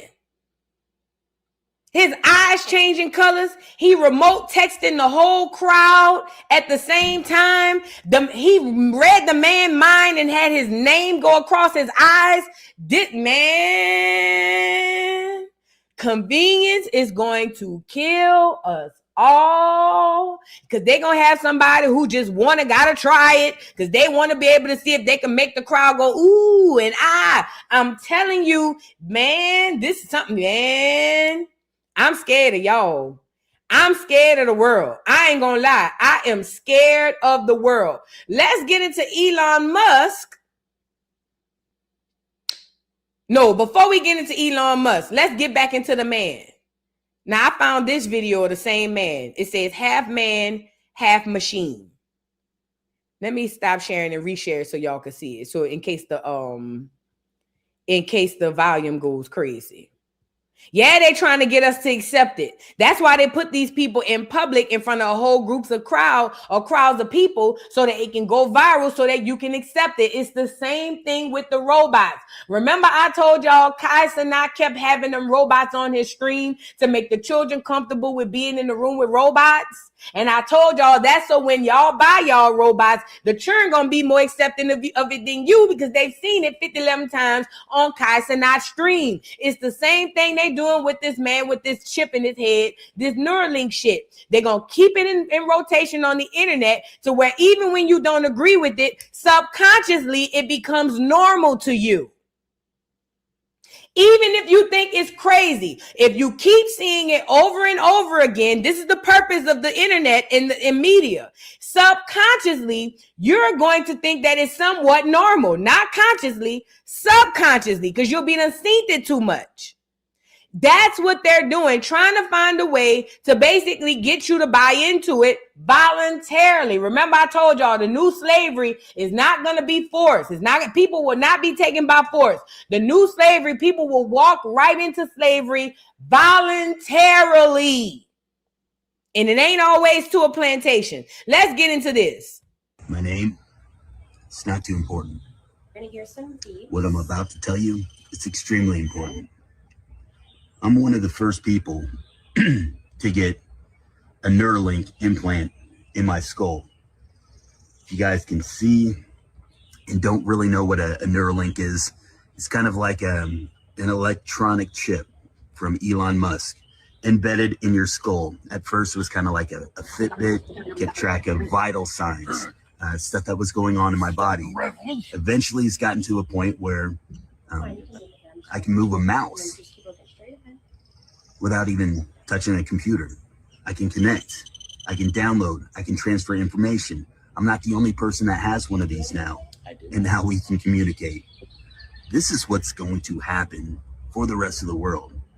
Eventually, this technology will be, maybe not in you, your kids, your grandkids. This is what's coming next. Welcome to the year 2025. Have fun. The fact that he said that so confidently, y'all heard that last part? Maybe not you, but your kids and your grandkids. This is the new norm. He said that so confident, like, whether you like it or not. Woo, woo. And you know, for him to say something like that, he obviously knows something that we don't. Let me tell you, we already going under the one world order, right? The new world order. We already going under that one world government. They're going to force people to do this shit. And people going to do it. I watched them during COVID. And the mass majority of people are going to do it. Watch. Watch. They're going to force people to do this, and they're going to do it. And it ain't going to be like a law. It's going to be like another mandate. Like do it, or if you don't do it, then you won't. And then niggas going to go lay down and let them people, because they're going to say, oh, it's seamless. Watch, mark my word. It's seamless. It's fast. It's an outpatient surgery, because they don't want you to feel like it's nothing crazy. It's seamless. It's harmless. You can't feel it. It's an outpatient surgery. We can have you in and out within an hour. All we're going to do, we're not going to really touch the brain. We're just going to kind of like cut a little hole here right above you, right in between your skull and your skin, and it'll sit right here. It'll be harmless. And I'm telling you.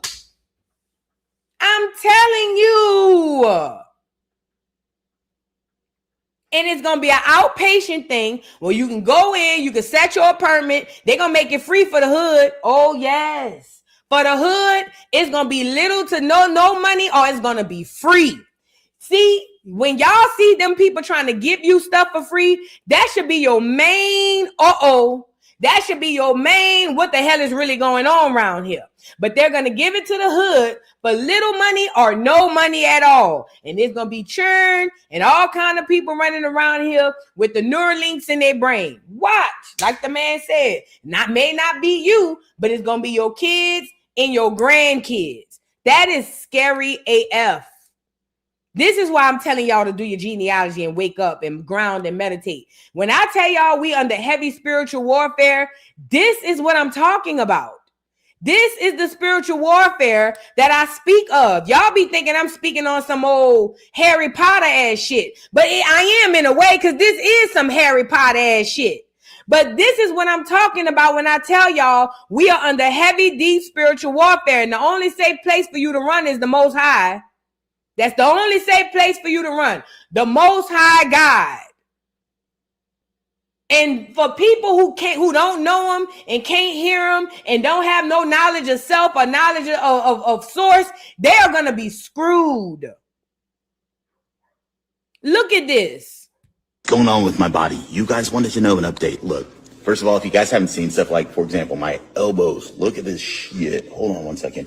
It's not just my elbows that are changing. Look, we got forearm stuff now. I don't know if I can. It pops out pretty far. My eyes, look, if I go totally in, you guys can see, look, normal eyes, right? And I'm not doing it, but when you toggle it, people are like, hey, wait, first of all, so that you can see there's no, like, I don't know, contact or anything in there. Do you see? Nothing. No, but if I move it to the side, watch. Do you guys see that? It's crazy, right?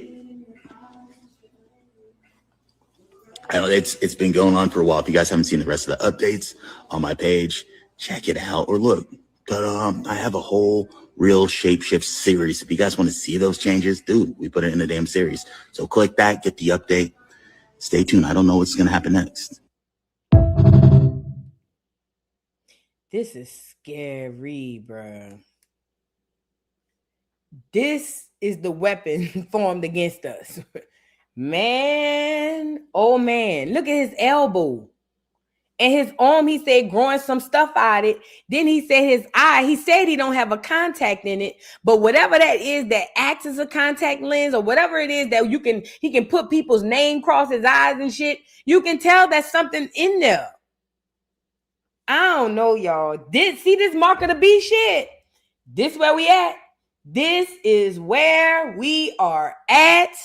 This is where we are at. This is very, very scary, y'all. This is very terrifying. And if you're not afraid, I ain't gonna say afraid because you don't have to be afraid, but if you're not at least worried, then yeah, you're not living in reality. Because you can sit up here and act like it ain't gonna affect you when we've seen how it affects us all. And whenever the government decides, I want the whole world to do one thing, we've already watched it in 2020 and 2021. The world complies. I'm not scared for me. I know I'd rather die for my principles, but I know the mass majority of people won't. I'm scared for y'all. I'm scared to be walking amongst you motherfuckers with all this shit in your eyes and in your head and all of that. I ain't even gonna lie. I'm scared to be amongst the people who willing to go down with the craziness. It ain't for me. It's for being around the people who gonna be, oh, I do it. Oh, they giving out free crawfish? I do it. Oh, they giving us a free gift certificate? I do it. I'm scared of them. That is insane. Because I know us over here on the channel, we are more awakened to the crap. But the mass majority of people are walking dead. Literal walking dead. And that's the scariest part. Trying to wake people up. Let's get into Elon. Oh God, talking about this damn chip. Y'all know he always come out and tell y'all what he about to do. Let's get into it. In the next 6 to 12 months, we'll be doing our first implants for vision, where even if somebody's completely blind, we can write directly to the visual cortex. But long term, you would have very high resolution and be able to see in multispectral wavelengths. You could see an infrared, ultraviolet, radar. It's like a superpower situation. In the next 6 to 12 months. See how he said it's like a superpower situation?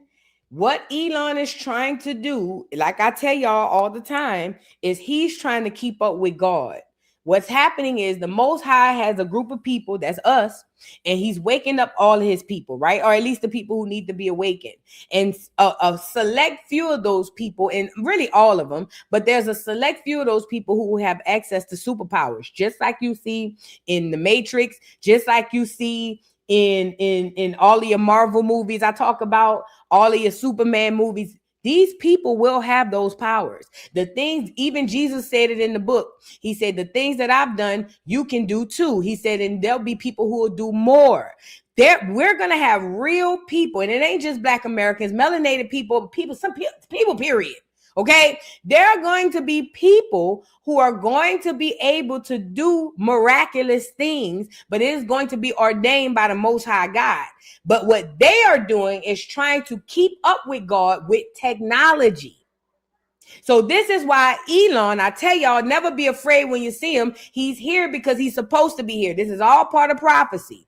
He's here to introduce the machine. This is all a part of the machine. It ain't just them raglass robots and them raglass Teslas he over here selling. His whole purpose is to come here and introduce everything machine related, everything AI, robot and all that stuff. And he's doing this, and he's doing it as he should. But what I'm telling you is it's going to all boil down to what you accept and what you believe.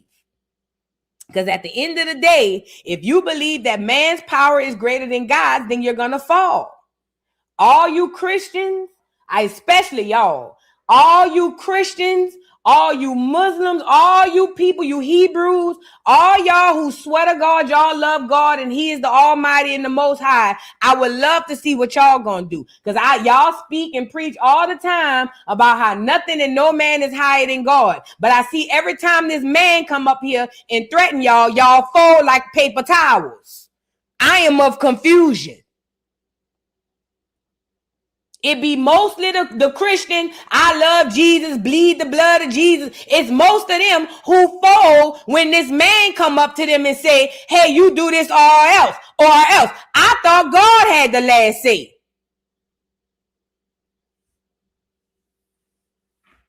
Just a genuine question. Because it's me, the one they call a sinner, who's saying, I'm going to just stick with God and wait on God. It's them. Well, the people say, if we don't get it, they going to take our house. Or the people say, if we don't get it, they going to fire us from our jobs. Or the people say, if we don't get it, we ain't going to be able to travel. So you're going to take the man word over God's.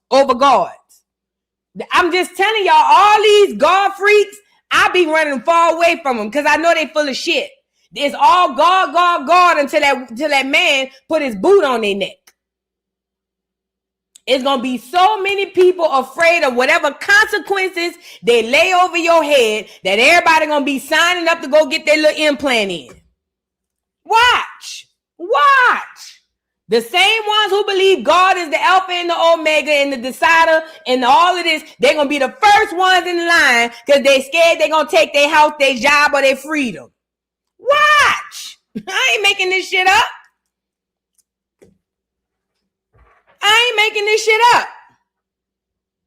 And once you get this mark of the beast, I don't know how that's going to help you with God, but I'm pretty sure he don't like the mark of the beast. I'm pretty positive he's not a fan of the mark of the beast. This MRNA shit and this Neuralink shit. Let's get into this video.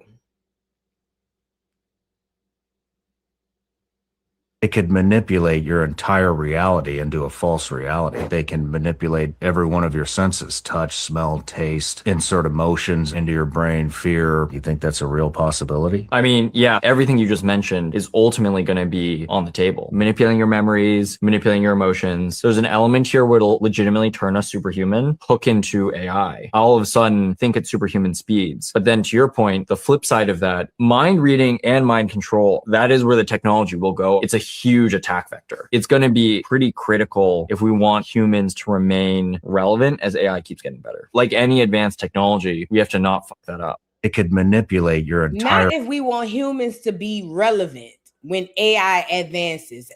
So basically what he's saying is we're going to be battling for relevance against AI. And let me tell you something. Implanting all these Neuralinks in people's head, I think it's so that they can attack God's people.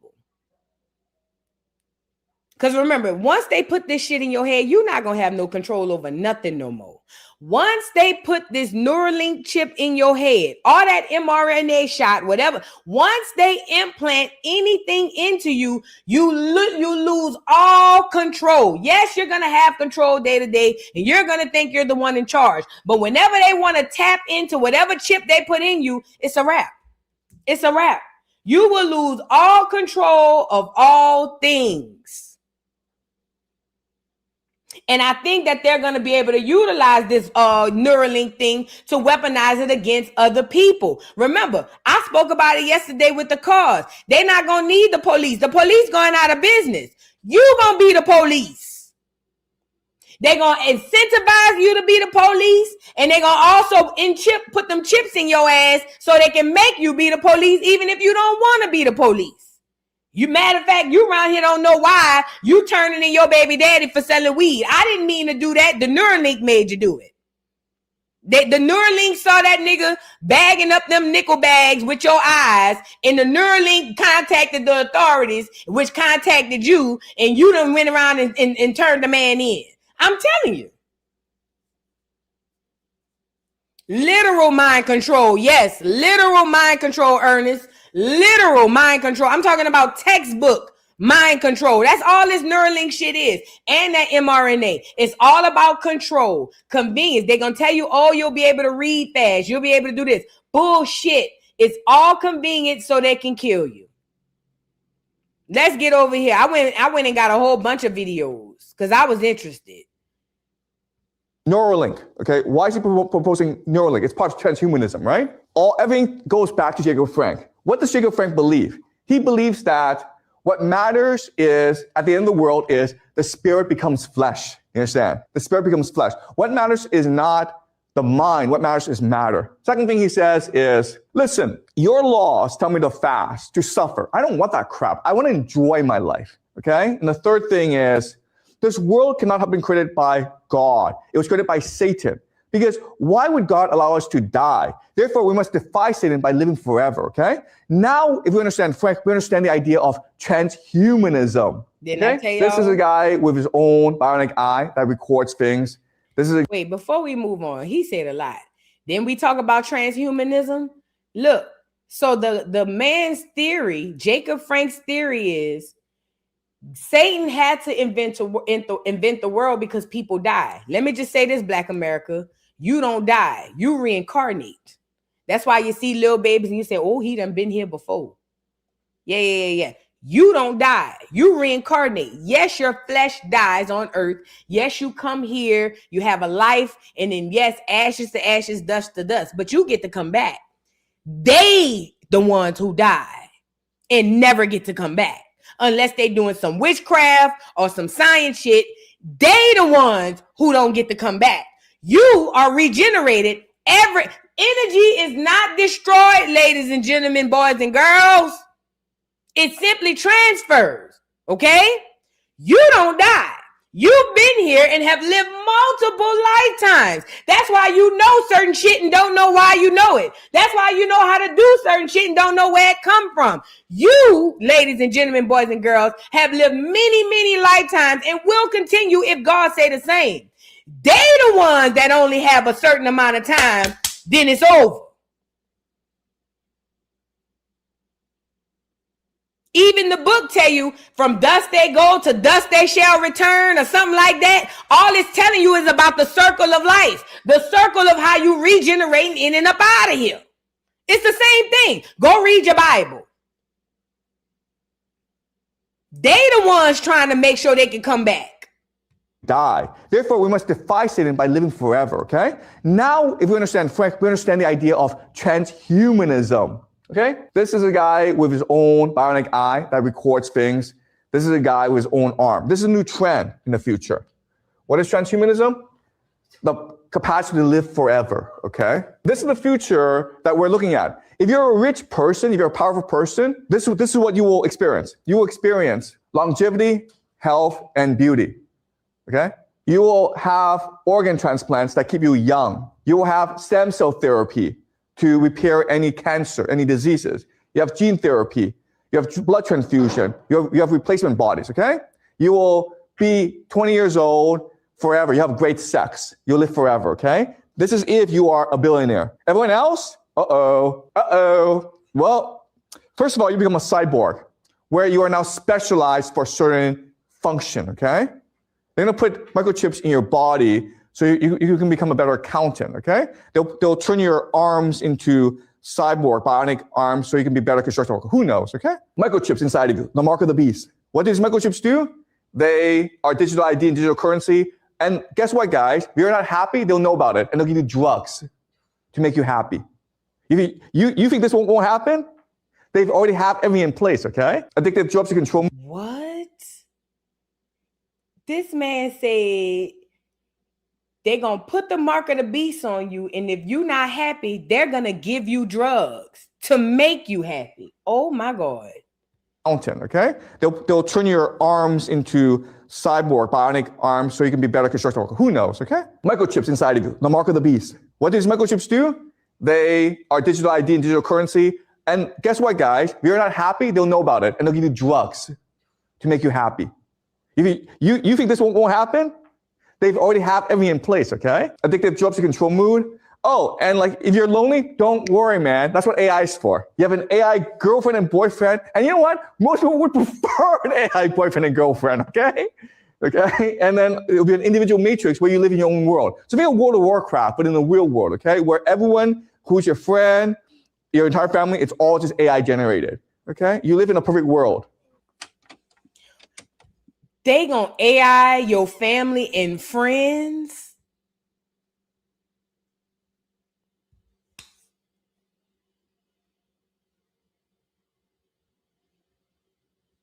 Bruh. Did y'all hear this? They're gonna, first of all, once they implement the chip, they're gonna definitely know everything about you. All your thoughts, all your feelings, all your future thoughts, past feelings. They're gonna know everything about you. The moment they put that chip in your arm or in your head, wherever they put it in, they now have the controller. You know what it reminds me of? I used to work in the office setting, right? And I remember having to call tech to fix my computer. Put a 3 in the chat if you know what I'm talking about. When I would call tech to fix my computer, they would say, hey, can I get control over your computer, over your device? And then I would say, yeah. So then they would send me a link and I would click on the link and then I'm hands off and somebody is controlling my computer from somewhere else. Put a 3 in the chat if you ever had that happen. I know I did.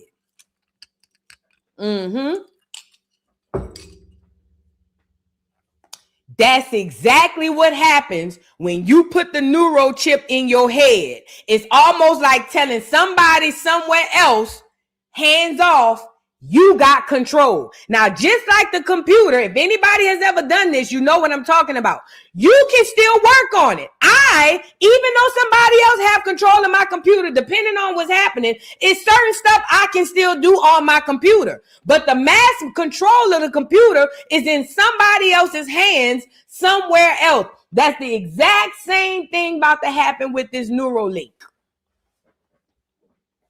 You're going to have control over your day-to-day stuff, or at least you're going to think you have control over your day-to-day activities, but you won't. Whoever's controlling you from the computer somewhere else, they are going to have it. This is why they're going to be able to read your mind and understand your moods. If they need you to go to work and you sad, they're going to read that you're about to be sad or that you're getting sad, and they're going to make you happy because, nigga, I need you to get up and go to work. If you feeling sick and feeling down, they're going to zap you with something to make you feel better so that you can be more productive to society. This is sick. This is exactly what we about to go into. Yup. And listen, this is the craziest part. Let me make y'all laugh. It ain't going to be people that's doing this. It ain't going to be people controlling y'all. Guess who's going to control y'all? Put it in the chat. Because I ain't getting it. I'd rather die. Guess who's going to be guess who's going to be behind the controller? Thank you, Simone, Simeon, AI. AI. Thank y'all, AI. Ain't gonna be no people behind that. You can't even get a person in customer service right now. Ain't gonna be no people behind that. AI gonna be doing that. So you're not even gonna be controlled by another person, which is sinister within itself. You're gonna be controlled by an AI system. Gonna control your moods, your health, your body, your mind, everything. AI. Y'all ever tried to talk to AI for customer service? Good luck, child. If y'all ever tried to get AI and talk common sense into AI for some customer service, you know how this about to go. You already know how this is about to go. Y'all, let's get into this video. I just went seen some videos and started sharing. I'm glad I shared some good ones. Let's get into it. For people who don't know, what's Neuralink? Neuralink, it's that chip that they're going to put in everybody's brain. The premise right now is to paralyze people moving again and help the blind see. And that's all great. When I found out that it was going to help the blind see, I was like, wait a second. So if you put this chip in your head and they can help the blind see, then wouldn't they also be able to project an entire false reality in your mind? I interviewed Andrew Huberman about it, Ben Carson about it, pretty much came to the same conclusion. And not only would they be able to manipulate vision, there would also be emotion, touch, smell, taste, everything. There you go right there. We're on the cusp of a total false reality. You getting one? Am I getting one? I don't even like electricity. And if you don't, then you'll fall behind. And I can't wait. I've been fascinated with that subject. I would love to interview somebody on it that is on the inside over there. For people who don't know, what's Neuralink? Neuralink, it's that. Them people say they're going to be controlling your touch, taste, and smell. They need to control that for? I know why. Because they need full control of your senses. In order to make this work, they need full control of your senses. So touch, taste, smell, sight, and what's the other one? They said it 5. Touch, taste, smell, sight, and hearing. They're going to have control over all of that. So if you love chicken and the AI decide they don't want you to eat no more chicken, guess what? You ain't going to like chicken no more. If you love smoking weed and the AI said, we don't need you smoking no weed for this job, you ain't going to like smoking weed no more and you're going to stop. If you love to drink on Saturdays, the AI going to say, we need you Sunday morning for work. You won't be drinking no more. They're going to have 100% full control over you and everything that's connected to you. Why is this important, ladies and gentlemen, boys and girls? Because we can sit up here till we blue in the face talking about what's coming and about how we're not going to do it. The fact of the matter is when it comes here, that's when we're going to be able to see and separate the real from the fake. They literally are transhumanizing you in front of you and telling you about it. Telling you about putting you into slavery, telling you about having you volunteer for your own slavery, and telling you exactly what they're going to do when they get you in that bitch. You can't make this up. This is insanitary. You cannot make this up. They literally displaying word for word, bar for bar, what they planning to do and telling you like, and what? What's up? Yeah, y'all, when I tell y'all to tap in and go outside and ground and meditate and pray, I'm telling you, that's going to be the only thing that's going to save you. God, the only thing that can save you from anything coming up. If y'all don't believe in God, whatever source you believe in, you better go touch it and find it. Because that's going to be the only thing really is God. It's the Most High. The Most High God is going to be the only thing that you're going to be able to run to for safety. And I'm telling you now, y'all can sit up there and wait till it's the 4th quarter and try to run. He might not open the doors. I don't know. I'm not him. You see what I'm saying? Right, Elder CA, we want to serve 2 masters and we can't. We want to say that the Most High God and y'all call Jesus is the reason for the season and he's the top. But whenever this man come in, y'all forget that Jesus makes the last decisions. I'm of confusion. Remember, go back and watch old movies, The Terminator, The Matrix, They Live. What's another? Drop some old movies in the chat because I want to go watch some too. Y'all drop some old movies that talk about this stuff because this is what they were telling you then to warn you for now. See, back then we thought this some shit that would happen in 1,000 years. No. This is happening now. That's why they were putting the movies out in the 80s and 90s. So when we get here, thank you, Michelle. iRobot is another one. Blade Runner. Ooh, I forgot about Blade Runner. Let me write that down. Blade Runner and iRobot. All them old ass movies were there to warn you about what is to come. All that. The Island, The Fifth Ave, The Fifth Element. That's a good movie to watch too. RoboCop. That's a good movie to watch. All them movies back in the 90s, especially the 80s and 90s, where they were talking about futuristic shit. That's what you need to be watching. Demolition Man. Yes. That's what you need to be watching because that is going to tell you what they're planning to do. And you're going to see a lot of the stuff that they're already doing. Megan is a good movie too. The Fifth Wave 2012. Let me write that down. The Fifth Wave. Y'all, I'm going to be watching all this shit. Demolition Man. Forgot about that. I ain't seen that since I was a kid.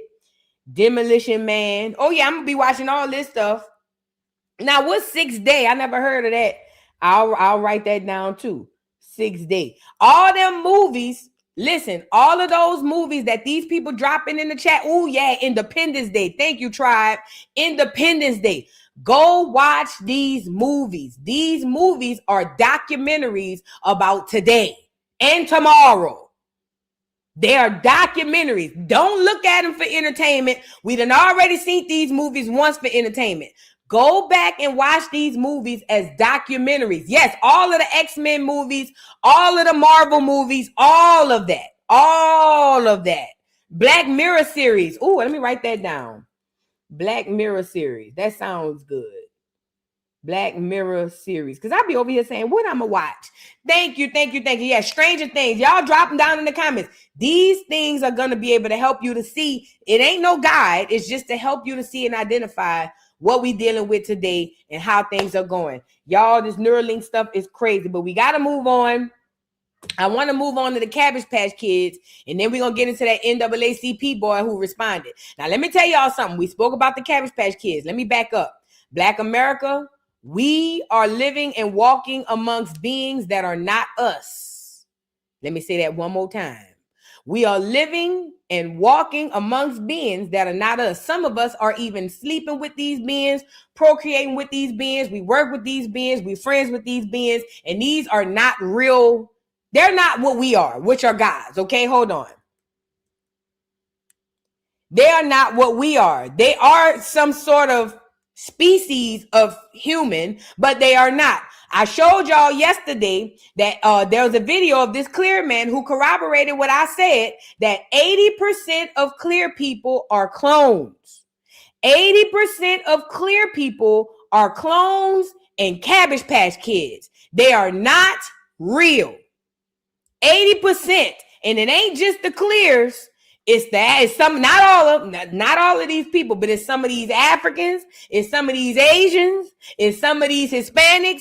All of these people are these are somewhat people. They're not 100% real, okay? Because they are either clones or Cabbage Patch Kids or descendants of clones. Now, y'all know about the Cabbage Patch Kids. That's the group of people and that they literally created in a lab and in a field, okay?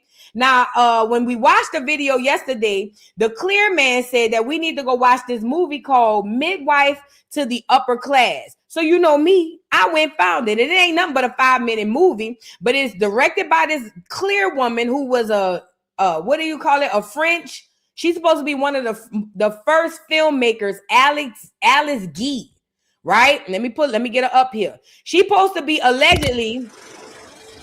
She's allegedly one of the first filmmakers from France. And instead of them making films that they thought people would think is nice and cool, this lady decided to make a film about growing Cabbage Patch Kids in the field. Now, let me make you laugh about this. There's a lady in the film who's going to come and buy a baby. It's her and her husband. They're going to want a baby, and they can't have one, I guess. Remember, and this is not to be shady, but it's real. Clear people cannot reproduce the way we reproduce. They never have, and they never will. On average, if they can reproduce, they have on average 1 or 2 kids. Whereas black people, I don't care what melanated part of black you is, but us, we can have 20 kids, 30 kids, 40 kids. We can reproduce like nothing. They have always come across an issue with reproduction because they are not made by the Most High God. I'm not being wrong. I'm not being mean. I'm just telling you the truth. God didn't make white people. Just like he didn't make a donkey, he didn't make white people. God didn't make them. Humans made them. The same way they crossbred a horse with a mule and called it a donkey, God didn't make white people. He just didn't. I'm not saying he don't love you. I'm just saying he didn't make you. He didn't. And because of that, they have issues with creating and reproducing. It's facts. I'm not being mean. It's facts. Because of that, they have issues with creating and reproducing. They don't create nothing, and they hardly reproduce. They don't have a whole bunch of kids on average, okay? Now, in this film, the lady Alice Guy, who decided to make this film, what she's doing is talking about, and it's a silent film, but we're going to get into it. She's giving you basically a visual of what was going on and how they was buying these children from these fields. Check it out. It is insane. And remember, this is supposed to be the first film. Look at the lady with the babies. Now, this is the crazy part. The film was made twice. The first time they made it with a real baby and real babies. And the second time they used dolls because they felt like having real babies was a bit too much. Now, this is the one where they use dolls and real babies. And I'm going to show you when we get to the other part. But this her with the midwife. The name of this film is called Midwife to the Upper Class. So this is the lady who wants a baby. And this is the midwife. And she brought her over here to the Cabbage Patch field to get a baby. Now, the lady don't really care for these babies. And she really don't know if she want to do it. So what they're doing here is convincing her into picking one of these Cabbage Patch babies from the field. Now, anybody who knows this, even at the World's Fair, they would sell these babies at the World's Fair. Now, if you go Google it, it'll say, oh, no, they only put the incubators on display for the fair. No, no, no, no, no. The whole purpose of the World's Fair was to bring these babies that they grew in the field and sell them to customers, to people. Oh, and by the way, the black babies that they created and made, they were shunned. They told them, we don't want them. And you're going to see this a bit in the film. Let me fast forward a little bit so y'all can see exactly what I'm talking about. See how she holding the baby and she's trying to pick out what kind of baby she want? Now she's at the front looking at the dolls. At the front, she's only looking at the dolls to see what kind of baby she want. But wait till she get to the back. Let me fast forward. Wait till she get to the back, bruh. It's crazy. Now, this is the back with the field. Look at the Cabbage Patch. Y'all see all the Cabbage Patches? Watch the lady start taking the babies out. A real baby. Look, that's a real baby. She picked that one up for the lady to look at. She's literally helping her shop for babies. She about to put the baby on the ground. This is how dark and sinister the powers that were are. So this lady is going around the Cabbage Patch field searching for, look at she picked up the black baby. Y'all saw what she did when she picked up the black baby?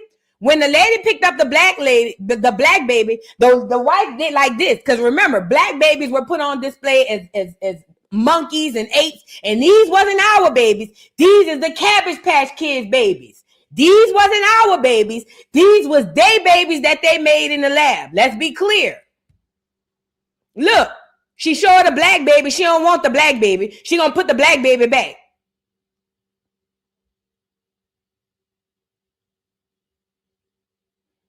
So this lady is in the Cabbage Patch field. They're going to lay out a whole bunch of kids and help her pick it out. Now, let me ask y'all a question. Why would they put something like this in film? Of all things to put out and say that this is my first film or this is the first film, you would think it'd be something children friendly or family friendly. Why would they put this out? I'll tell you, it's because advertising. They needed people to come in and not only adopt these children, some of them were even selling children. They literally put this out to the masses so that clears all over the world and probably some others can come by and get these kids. They even had it so much to where they had orphan trains and they had actual deliverers who, if you order a baby, they will come bring the baby to you. Y'all ever heard about the stork situation, about the baby coming from the stork? That's real. It didn't come from a bird. They hired actual people so you can pick out a baby and somebody will literally come deliver your baby, just like a Cabbage Patch Kid.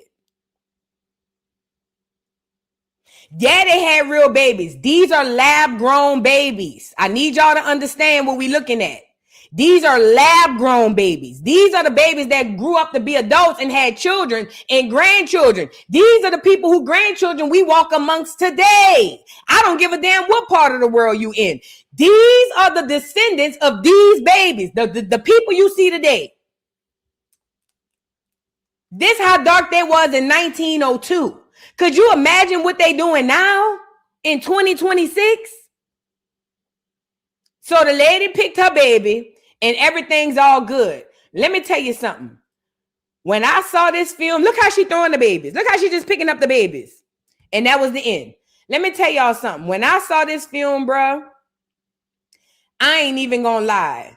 I always thought, and not all clear people, but I always thought clears as a whole were evil, dark, sinister people. No shade. I gotta say that part. I always thought these I understood why what's his name? Elijah Muhammad called them blue-eyed devils. I understood. Because I done ran across some evil, dark, clear people. I ain't gonna lie. And when I say evil and dark, I mean there's nothing behind the evilness. It's just a shell in Satan. Now it makes sense. The reason why there's nothing behind a lot of them people is because they're not real. They're not real.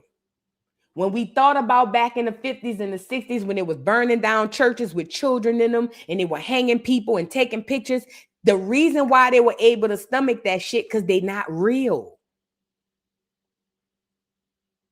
They're not real. That's why we'll see some shit and be like, ugh, they don't flinch because they're not fucking real. And when I say real, they're obviously human beings. But what I'm telling you is they don't have a soul, the thing that connects you to God. That's what makes them not real. And the government did this for tens of years, from the late 1800s. And I think they still doing it. I don't give a damn what nobody say. They claim they stopped. I think they still making these mother pluckers. They literally making human beings and have made human beings in the lab. Now, let me tell you something. I seen this clear man come on Twitter the other day and say, whoo, thank God I was able to trace my genealogy back to the 1500s. First of all, you lying cracker. And second of all, even if you could have, that don't mean you not no clone. That just mean you an older clone. Because all white people were made. God did not make white people. He just didn't. And I don't give a damn what nobody say. God did not make white people. He didn't. I'm not saying he don't love you. I'm just saying he didn't make you. These Cabbage Patch Kids and their descendants, we still walk amongst them today. And I'm going to say it till I'm blue in the face. It ain't just white people. They got some Asian Cabbage Patch Kids. They got some African Cabbage Patch Kids. They probably even have some Negro Cabbage Patch Kids that they made in the lab. We don't know. Oh, yeah, they getting artificial insemination. So y'all got y'all Cabbage Patch Kids. And then we also got the Hispanic Cabbage Patch Kids. They're everywhere. They're everywhere. They are everywhere. And if you want to know, like I told y'all yesterday, ask them about their lineage, or just pay attention to their eyes. Pay attention to their demeanor. Just pay attention. These people be soulless, bro. They just be, you know? Now that we got that out of the way, the last story I want to get into is the NAACP. But let me read a couple of super chats before we do that. Y'all like the video, please. Like the video, y'all. Heaven Sent, thank you so much for the super chat. Says, I hate what happened to your other channel. Thank you so much. I'm just on a suspension. You know what I'm saying? It is what it is. We don't count L's as losses. We count them as lessons. So I ain't really tripping, but thank you so much for thinking of me that way. Thank you so much. New Orleans girl, thank you so much for the super chat. I read this one. Thank you, beautiful, again for the super chat. I appreciate you. Parallax of Sin, thank you so much for becoming a new member. And K1820 says, thank you for the super chat. Says, be careful with that small hat word, just the FYI. Yeah, I be thinking that, but then sometimes I don't give a damn. I get what you're saying, though. I thank you for your concern. But yeah, whenever I'm called and feel like I need to say it, I'm gonna say it. Oh, and let me just say this too. As far as that small hat word, I rarely use it on the other channel, and that's where I get all of the doggone strikes. So I don't know. Thank you so much, though, K1820.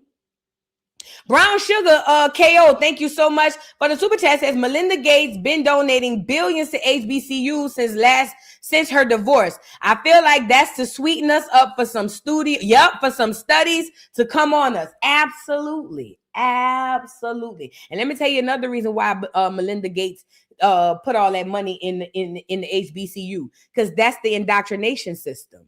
Hello? Thank you, Brown Sugar.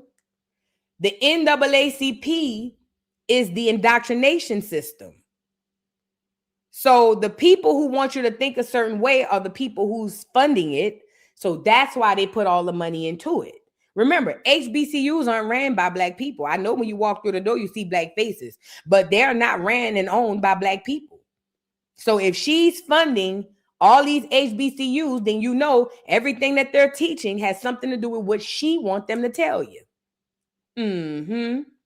Be mindful of that. Thank you so much. Dimple Poppin', thank you for the super chat. Says, what if when you go to jail, they will make you get it? I bet it will be required because you will be a ward of the state. YNs and YBs better chill. Facts. Listen, not only that, not only jail, but even CPS. I believe they're going to start putting funky, fraudulent cases on people's children so they can implant their kids. Yes, I do. Yes, I do. See how y'all be having these badass churn? They gonna wait for y'all to stay one of them out of order so they can come kidnap your child and say, oh, we got him. They gonna lock them up on either some mental health shit. They still doing that now. Or they gonna lock them up for some type of behavioral shit. And when they under their care, they're gonna say they are a ward of the state or they belong to us. And they're gonna put them chips in them churn ears and in their minds and their bodies and stuff. Yup. They do it with ADHD. I know they do. It's coming. They're gonna find a way to make it mandatory. Watch. Thank you so much, Dimple Poppin. London 98. Thank you for the super chat. Says, watch what happened to Monday. Truth in the movies. What happened to Monday? Let me write this down, y'all. I'm gonna be a movie watching. What happens? I hope because I don't be understanding my own handwriting. Monday. What happens Monday? Sometimes I write so fast and so scribble scratch. I don't be remembering my own handwriting. I be like, girl, what did you write? Girl, what is this? I be having to go to my own stuff and be like, bitch, what is this? What was you doing when you wrote this down? You see what I'm saying? But thank you so much, London. I appreciate you. K1820, thank you for the super chat. Says, I love these topics. Everything you are saying is 100% true. Keep informing the people. This is very serious. 2030 reset. I'm curious about what's coming. They're preparing for. Oh, girl, it's a whole bunch. I'm not curious because I know whatever they preparing is going to come to me and I ain't going to be looking for it. Lord have mercy. But you're right. Thank you so much, K1820. I've fallen awake. Thank you for the super chat. Says they will choose who we love if they control emotions and who we procreate with. Ooh, I didn't think about that. We will trade experiences with each other. There will be no limits. It's scary. Love your content, boo. First of all, thank you for the super chat and thank you for the thoughts. If they control our emotions, they're definitely going to control who we love and who we procreate with. I never thought about that. But yeah, they're going to control relationships. They already said they're going to tell us who to pick for family. So they're going to definitely control a whole bunch of relationships and everything. Wow. So if they want you to procreate with somebody, they're going to force breed you. They can say, we need you to breed with that one. And they ain't got to tell you shit. They're just going to make you. Oh, wow. That's crazy. Thank you, I've fallen awake. Thank you so much for the super chat. And K1820, thank you for the super chat. Says, FYI, Greenstalk is a vertical garden for those with apartments and or balconies. They sell organic seeds. Thank you, K1820. Greenstalk is a vertical garden. So for y'all who don't have backyards and y'all just got like balconies and stuff, she said go to Greenstalk, or Greenstalk is the name of the vertical garden for those people who want to grow some stuff in their little small areas. Thank you so much for the super chat, K1820, and the knowledge. Thank you. And Sergeant King 2436, thank you for the super chat. Says, I close on 5/29/26. Now moving, but tired, but thankful. Congratulations, Sergeant King, on signing and closing in on your property and your land. I know you've been screaming to tell everybody in the chat to buy land, and you should. Shout out to Sergeant King. I'm so happy for you, and congratulations, boo-boo. Thank you so much. Watch the Fallout series in Paradise. Girl, y'all got too many movies on here. The Fallout series, Paradise. Why I feel like I seen that movie, Paradise. Why I feel like I seen that advertised somewhere. I never seen it as far as the movie, but I feel like I've seen it advertised somewhere. Gotcha. Thank you so much for the super chat. Now, to end the live, I want to get into Phil and that NAACP dude that we talked about yesterday. Now, y'all remember yesterday when I told y'all, I said, I feel like the whole conversation of a black and brown coalition is a setup. Let me tell you why I said that. The reason I said that is because we, Black America, us who have been at the grassroots level, that's been doing the work, we have all come up to the consensus that there ain't no black and brown community. There's no such a thing. We don't even want to discuss it. We don't even want to hear about it. We don't want to know about it. We don't give a damn about it. Okay? Now, we know that. But remember, I told y'all, because we are waking up, Black America, they're going to put a lot of agents and players in front of us to make it seem like they're on our side, but they're really doing the bidding for somebody else. I said that. I know what I said. I was there when I said it. And I also told you the dude Phil, I don't trust him because his whole rhetoric since he's been on YouTube has been Pan-African-ness and Black and Brown coalition. When I saw him on the panel with the NAACP dude, asking the NAACP dude what he thought about certain stuff, I said it's giving setup tease. It's giving that Phil and the boy is together. And I know some people may not want to hear this because y'all might like him and like his content, but something in the milk ain't clean. He ain't never been paying nothing. I mean, he ain't never been pro only Black American. Everything Phil has ever talked about has been all inclusive. Every single thing. I used to watch him. I used to follow him. I know what I'm talking about. Now, I hadn't followed him in a couple of years, and I said maybe his rhetoric has changed, but even if it did, I'm still squinting my eyes at him. And when they put these NAACP boule babies in front of us, they never come alone. They always come with supporting actors. So it wouldn't have surprised me if Phil was in on the NAACP dude and the whole thing was one big play. I know what I said. I was there when I said it. Well, Phil went and found the NAACP dude to clear things up. Because see, Phil needs y'all to not think this man is an issue. Let me get him on here. Phil needs y'all to believe that he is on your side. Just like Phil. I'm telling you now, I didn't want to say his name like that all blatantly yesterday, and I know I said it. I don't trust Phil at all. I don't trust nothing about Phil. Phil gives me boule up and down to the ground. He has been adamant on being all-inclusive with all these other groups. He stayed back and forth to Africa. I don't trust Phil. I don't. In my opinion, he is an op and an agent. I don't give a damn what nobody say. And no, I don't know him. No, I've never met him in person, but I study pathology and I study the humans and I have degrees in psychology and sociology. I know what I'm looking at.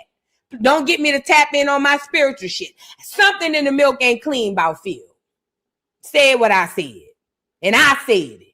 Okay, now let's get into Phil. Phil brought the NAACP dude back to clear things up, but he's not going to clear anything up. If you pay attention to what he's saying, you're going to hear exactly what he mean to say. Oh, my bad. I didn't mean to say it in front of y'all if I knew y'all was going to get mad. Not I shouldn't have said it. Not I don't believe it. Not, you know what, I'm with y'all. I thought about it and we shouldn't be trying to coexist with these people. None of that. No. It's I shouldn't have said it in front of y'all because I know y'all don't like that. Let's get into it. All right, ladies and gentlemen, if you have seen the panel and our brother here said one statement and boy, the crowd erupted at that point. So our brother Sean here, like, listen, I'm saying what I said to him on the panel, and that way y'all get him to respond. We are in a different dispensation of time, and it wasn't more so that you, because nobody know who you are, right? But it more so saw the organization, and unfortunately, you kind of caught a lot of strays.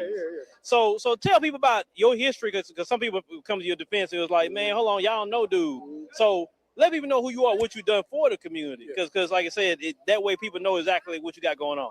Before the brother gets to spell out his resume, I don't give a fuck what he do and what he did.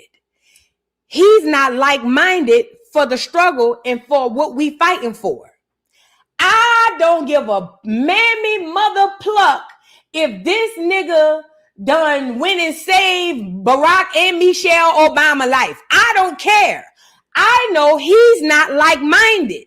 See, the grassroots is on some us against everybody.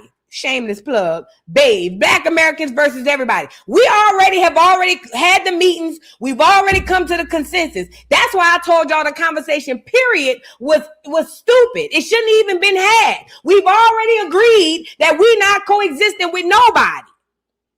So why are you here to tell this man to give us his resume as if that's going to change our mind? No. Phil give me so much agent tease, bruh. Now he wants you to like the nigga. Tell him what you did for the community. I don't give a mammy mother pluck what he did for the community. He ain't my kind. Let's get back into it. Man. So I'm an attorney here in the city. Past 15 years practicing wrongful death cases, civil rights cases, police misconduct cases. I fight for the people.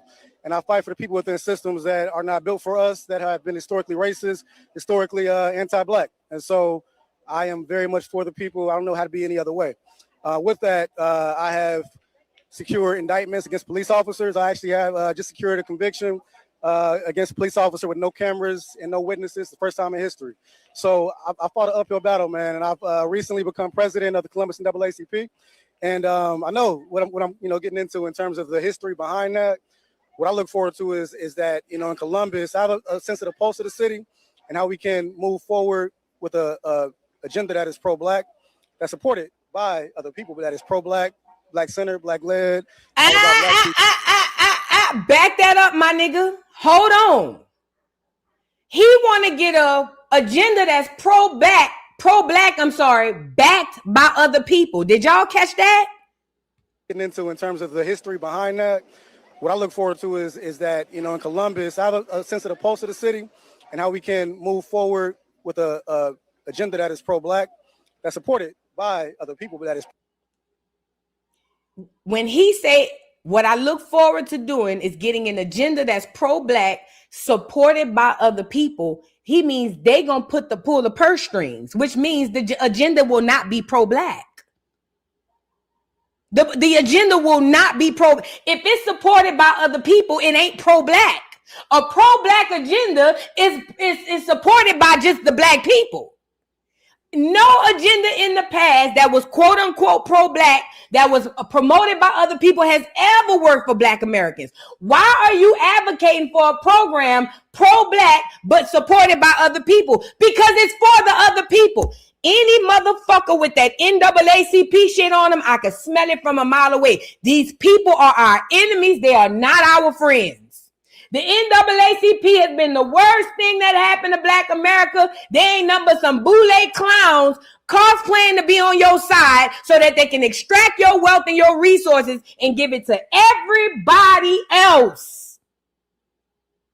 Because what the hell you mean you want a pro-Black agenda supported by, we don't need their support. As a matter of fact, we don't even want their support.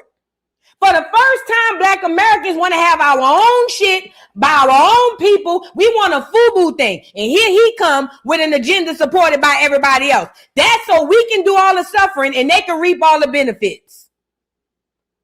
I'm telling you. And Phil got him up here interviewing him. Phil with that nigga too. Throw the baby out with the bathwater. Both of them niggas can't be trusted. I don't give a damn. I'm not like y'all. I don't have to wait for the dog to bite me to know he got sharp teeth. Phil go with the nigga too. Y'all got to start paying attention to when people talking. They get to talking fast and you be to miss some shit. Pro-Black, Black-centered, Black-led, all about Black people. And do it in a way that builds our own power. And we need within this system, right? The system is never going to work for us. It's not built for us. We're seeing that now more than ever. But we have an opportunity to build our own system of Blackness. And that's what I see the NAACP being here in Columbus, that chance to have, committees focused on, Black economic development, and to do so in a way that both explores policy as well as how to make the system work for us in these ways, because we have that inside knowledge and the outside pressure. And so I'm trying to bring a unique, I say revolutionary approach to it. And that's who I am, what I'm about. And folks in the city know I'm about that. And around the state, which I get, like I said, I on stage I was saying, I understand what everybody's saying. I'm not saying that. I was just hoping that, they could see beyond the word to get what I was saying, as opposed to thinking that it was a fight against me, as opposed to me, being on the same team. Right. So you say it on the stage. I want to make sure he said on the stage that he wants to change the NAACP, at least this chapter, from within. So can you give me at least 2 or 3 things you say, I'm going to do this to change from within? Yeah. So number one, changing the culture of the city and working together, right? So for each committee, I have co-chairs that are intergenerational. So I have somebody older that may be a bit more established, somebody younger that's up and coming, male, female, everybody's Black.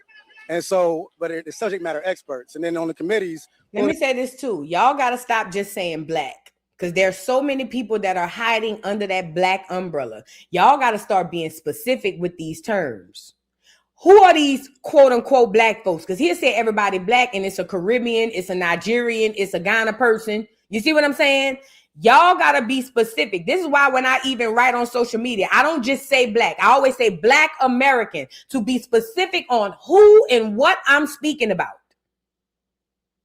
He going to say it's a black agenda, just like the Black Caucus. It's a whole bunch of tethers. Y'all got to pay attention to these small words are so powerful. I don't know how many times I can express that to y'all. Words are so powerful. And if you miss one small word, it can make the difference in understanding an entire sentence. So while he just saying a black-led organization supported by others, and we're going to have pro-black this, blah, blah, blah. He's not explaining what kind of black, what black, who is the blacks. And it's the NAACP who has always done everything for everybody except the blacks. So why would I expect, or why would I even want to entertain you talking about change? Fuck the NAACP, my nigga. Anybody trying to work with them, you hustling backwards. Any black American working with the NAACP or any of these systems, you are working and hustling backwards. Now is the time for grassroots. If you ain't trying to get it out the mud, you hustling backwards. All these shortcuts through these systems and these groups, that's where the traps are. Folks that have experience both inside the system and outside the system, right? Bringing us all together in a way that builds that coalition of blackness. And that's first and foremost, and building our collective power. And that to me is the thing that, really helps us develop. And then beyond that, establishing a system for us, like I said, that builds power. So within that, the people will then set the agenda. I'm not trying to set the agenda for labor and industry, for example. I think there's some things that we should focus on, like AI. We have to have an AI literacy for black people, or else we'll get left behind. But within that, I want to defer and put people together that are experts in these areas of Black Columbus, for example, right here in Columbus, Black Columbus, put them together and watch that power build. Those are a couple things right there. And intangibly, Black businesses flourishing, the public school system for Black people working, supporting that. So these were a few of the things that this dude is saying. This is my problem with Phil. When you saw the audience's reaction, that should have been a wrap on that nigga. Marching him back in front of us is trying to get you to change your mind about what you already feel. If Phil was on the side of the people, he would have heard the people and sided with the people. Let's be real. If Phil was genuinely on the side of the people spoke loud and clear on this brother. Let me see if I can pull this up. Let me show you the video I'm talking about so y'all can see exactly what I'm saying. The people spoke very loud and clear that they wasn't trying to hear nothing this dude said. They booed him, got him out the paint. Here we go. Let me show you the video. Can't have is that solidarity, because our cause are our cause. So we all know that we want to be able to eat. We should all be able to eat, to flourish, to be able to be happy in this city. And so whatever that looks like to you is what needs to be communicated to the powers that be. Solidarity with whom? Could you describe who need to be in solidarity with? I'm confused. For me, that's Black and brown people throughout the city. Well, I'm not sure what the issue is there. If it's a numbers game, we have the same problem. But where we... Hey. Now, y'all saw all them people booing and getting him out the paint. If Phil was there on behalf of the people, once you heard the people speak, not just in person, even on social media, once you heard the people speak, you're supposed to take the back of the people. You're not supposed to be up here trying to get us to butter up to this nigga. You're supposed to tell him the people ain't feeling you, bro. We got to move around. If you on our side. But if you an agent cosplaying a person on our side and you trying to get us to fall in line with another system, which is the NAACP, that's a whole other system. We trying to leave the systems, and it seemed like Phil trying to get us back on the systems. If we booed this nigga both virtually and in person, why are you bringing him back for an interview? Why are you trying to make us like this nigga? He's not like-minded like us at the grassroots. That's not, we getting rid of the people who think like him. Even the older people who think like him, we getting them out of the paint. Why are you bringing him back in front of us? I'll tell you why. Because Phil has a job to do, allegedly. Allegedly. It seems the way Phil is moving, I'm going to go from that angle. From the way it looks to me, Phil has a job to do. And that's to get you to not think for yourself, to fall into these systems that the NAACP and all these other systems have so that they can tell you what to think and how to think and be in full control. And let's be clear, the NAACP works directly for that cracker. The NAACP ain't never worked for you. They work for them. So what you think the NAACP gonna tell you to do? Why would you go back to the NAACP when we just escaped up out of that shit? But more importantly, why would Phil feel the need to march this nigga back in front of us when we've already castigated him up out of here? We've already got him out the paint. Why is you bringing him back in front of us? Our old folks used to say all skin folk ain't kin folk. That's what the old folks used to say. I don't think that was for the past. I think that was lessons for us to take into the future. Does that make sense?